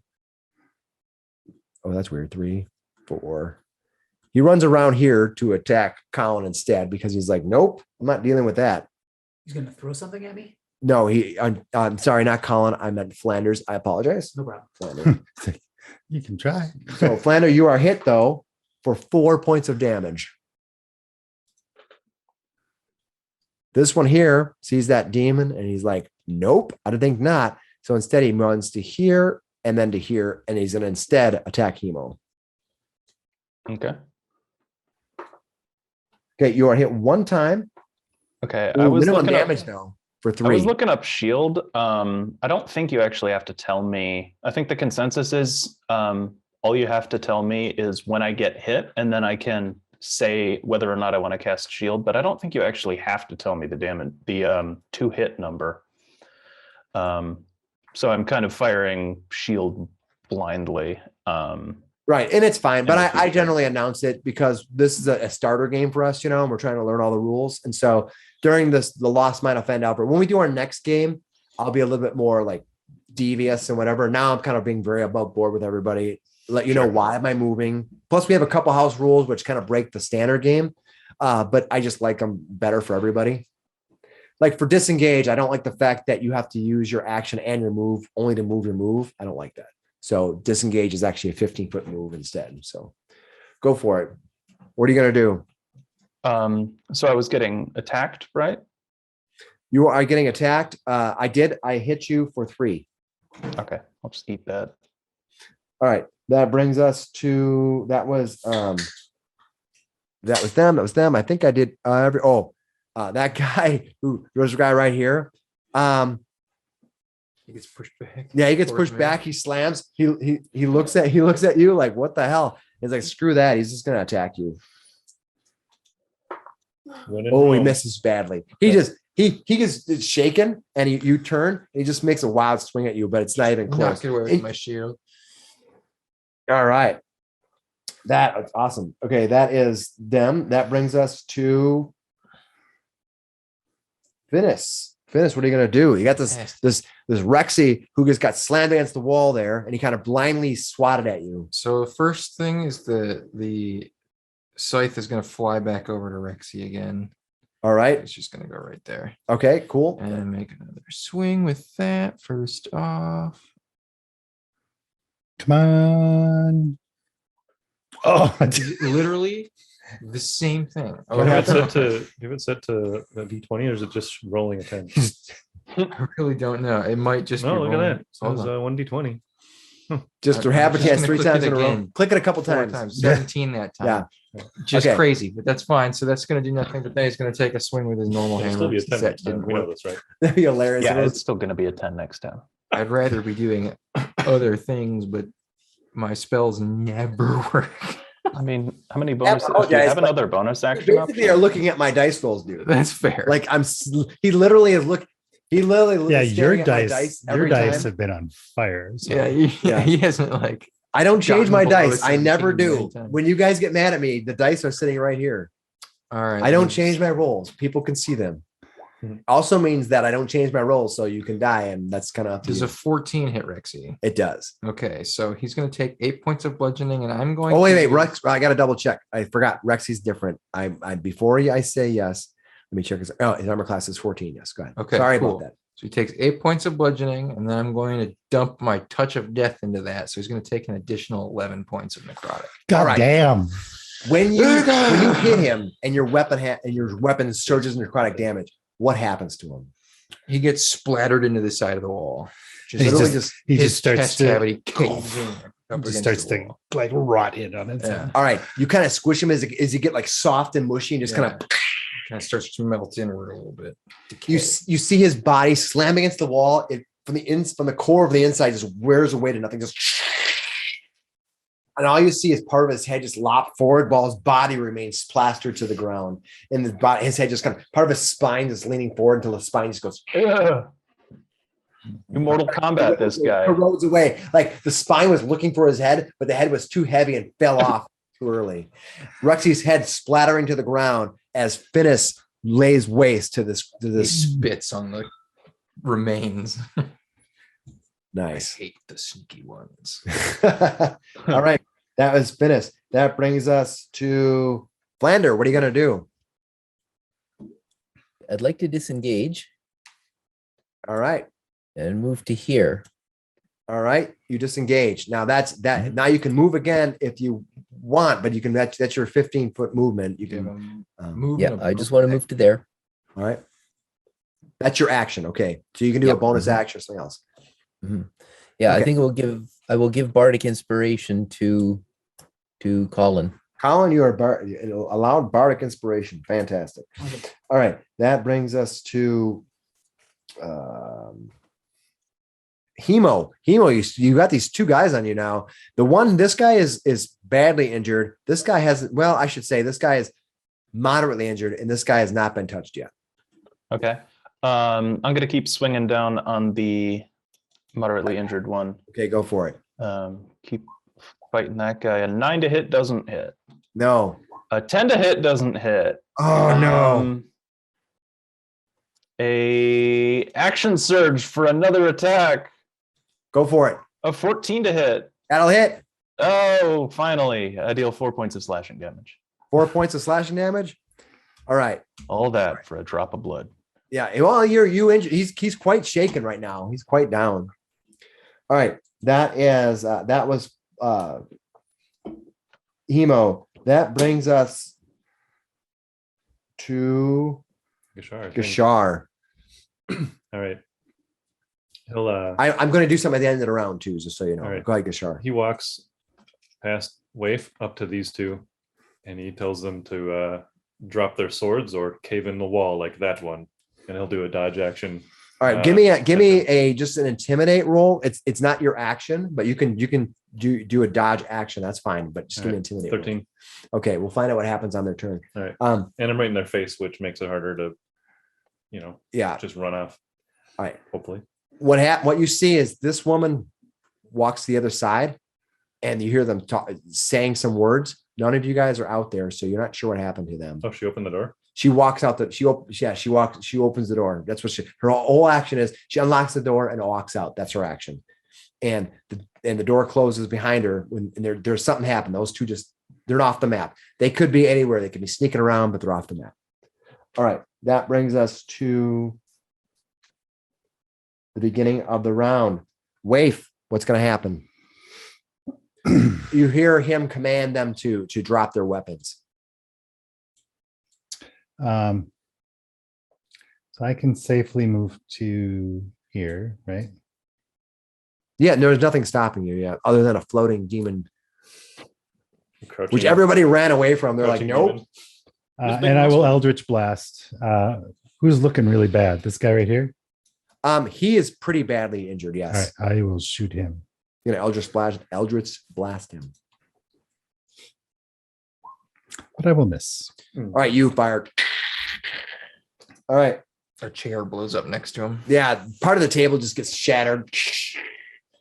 All right, that is Waif. That brings us to Colin. Colin, you She's see still these coughing two blood. here that he commanded to put down their weapons. But they're kind of like holding their weapons. They're kind of Yeah, they don't look like they're ready to drop their weapons. I don't trust the two of them, so I'm going to basically cast a sleep spell on the two of them. All right.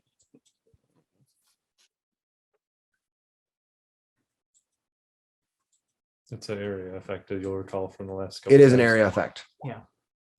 How many hit points do you have? 12. Okay. 22 points of creatures. All right. So you hit a 22. Yeah. All right. These two creatures here, I will put them, I'll put a little snail on them. How about that? That could be good enough for sleep for now. Unfortunately for you, not enough. You had the most hit Yes, points the of the most. group, and the two of them just drop. They go. Your shark goes, hey, it worked. Yeah, they do drop their weapons. They did, yeah. All right, that was Colin. That Look brings over at us you, though, to them. That's a good Emo? spell. If you have a reaction and like to take it, feel free, because both of these ruffians are running. They're running out the door. down I'm here. gonna swing at the guy who I was fighting before. That one here. Yeah, the Okay, guy on our go left. for it, yeah. I think I only get one. I can't do a second. No, 'cause that's a 15 to react. hit. That will hit. How much damage do you do to them? 9 slashing, and if I kill him, can I try to like non-lethally like sweep the leg or? Well, you can choose to do non-lethal Just knock damage him to them down? if you want. Yeah, I'll try to non-lethally You knock him down. basically He clunk looked him on like the I was. head. Yeah. Oh, Yeah. As he All right, tries to run away. I'll give him kind of like I'll put him. How about this? He's got a Milligan. little timeout on him. Just Knocked out. the flat of the blade on the side of the head. All right. Meanwhile, this guy runs, and when he does so, he's going to leave the map unless something happens. This guy's also leaving the map. Just so you're aware that they are. Oh, did I do that right? Wrong. All right. He runs out and yelling something, and they both take off. The two of them out the door. All right. That leaves you alone inside the sleeping The giant. demon disappears. The demon disappears. All right. Now you have these captured. We're going to find out next week next time what happens to them. Okay. So with that, we're going to wrap up for the night. Our time is over. We will meet in 2 weeks and determine what's going to happen now that you have laid waste to the ruffians of the sleeping giant. Most Literally leaving two of them sleeping and one of them knocked out. Appropriate name all around. Was it foreshadowing or just good playing? I don't know. All right. Until then, we will see everybody in 2 weeks. Thanks again. You guys have Bye a for good now. night. Bye.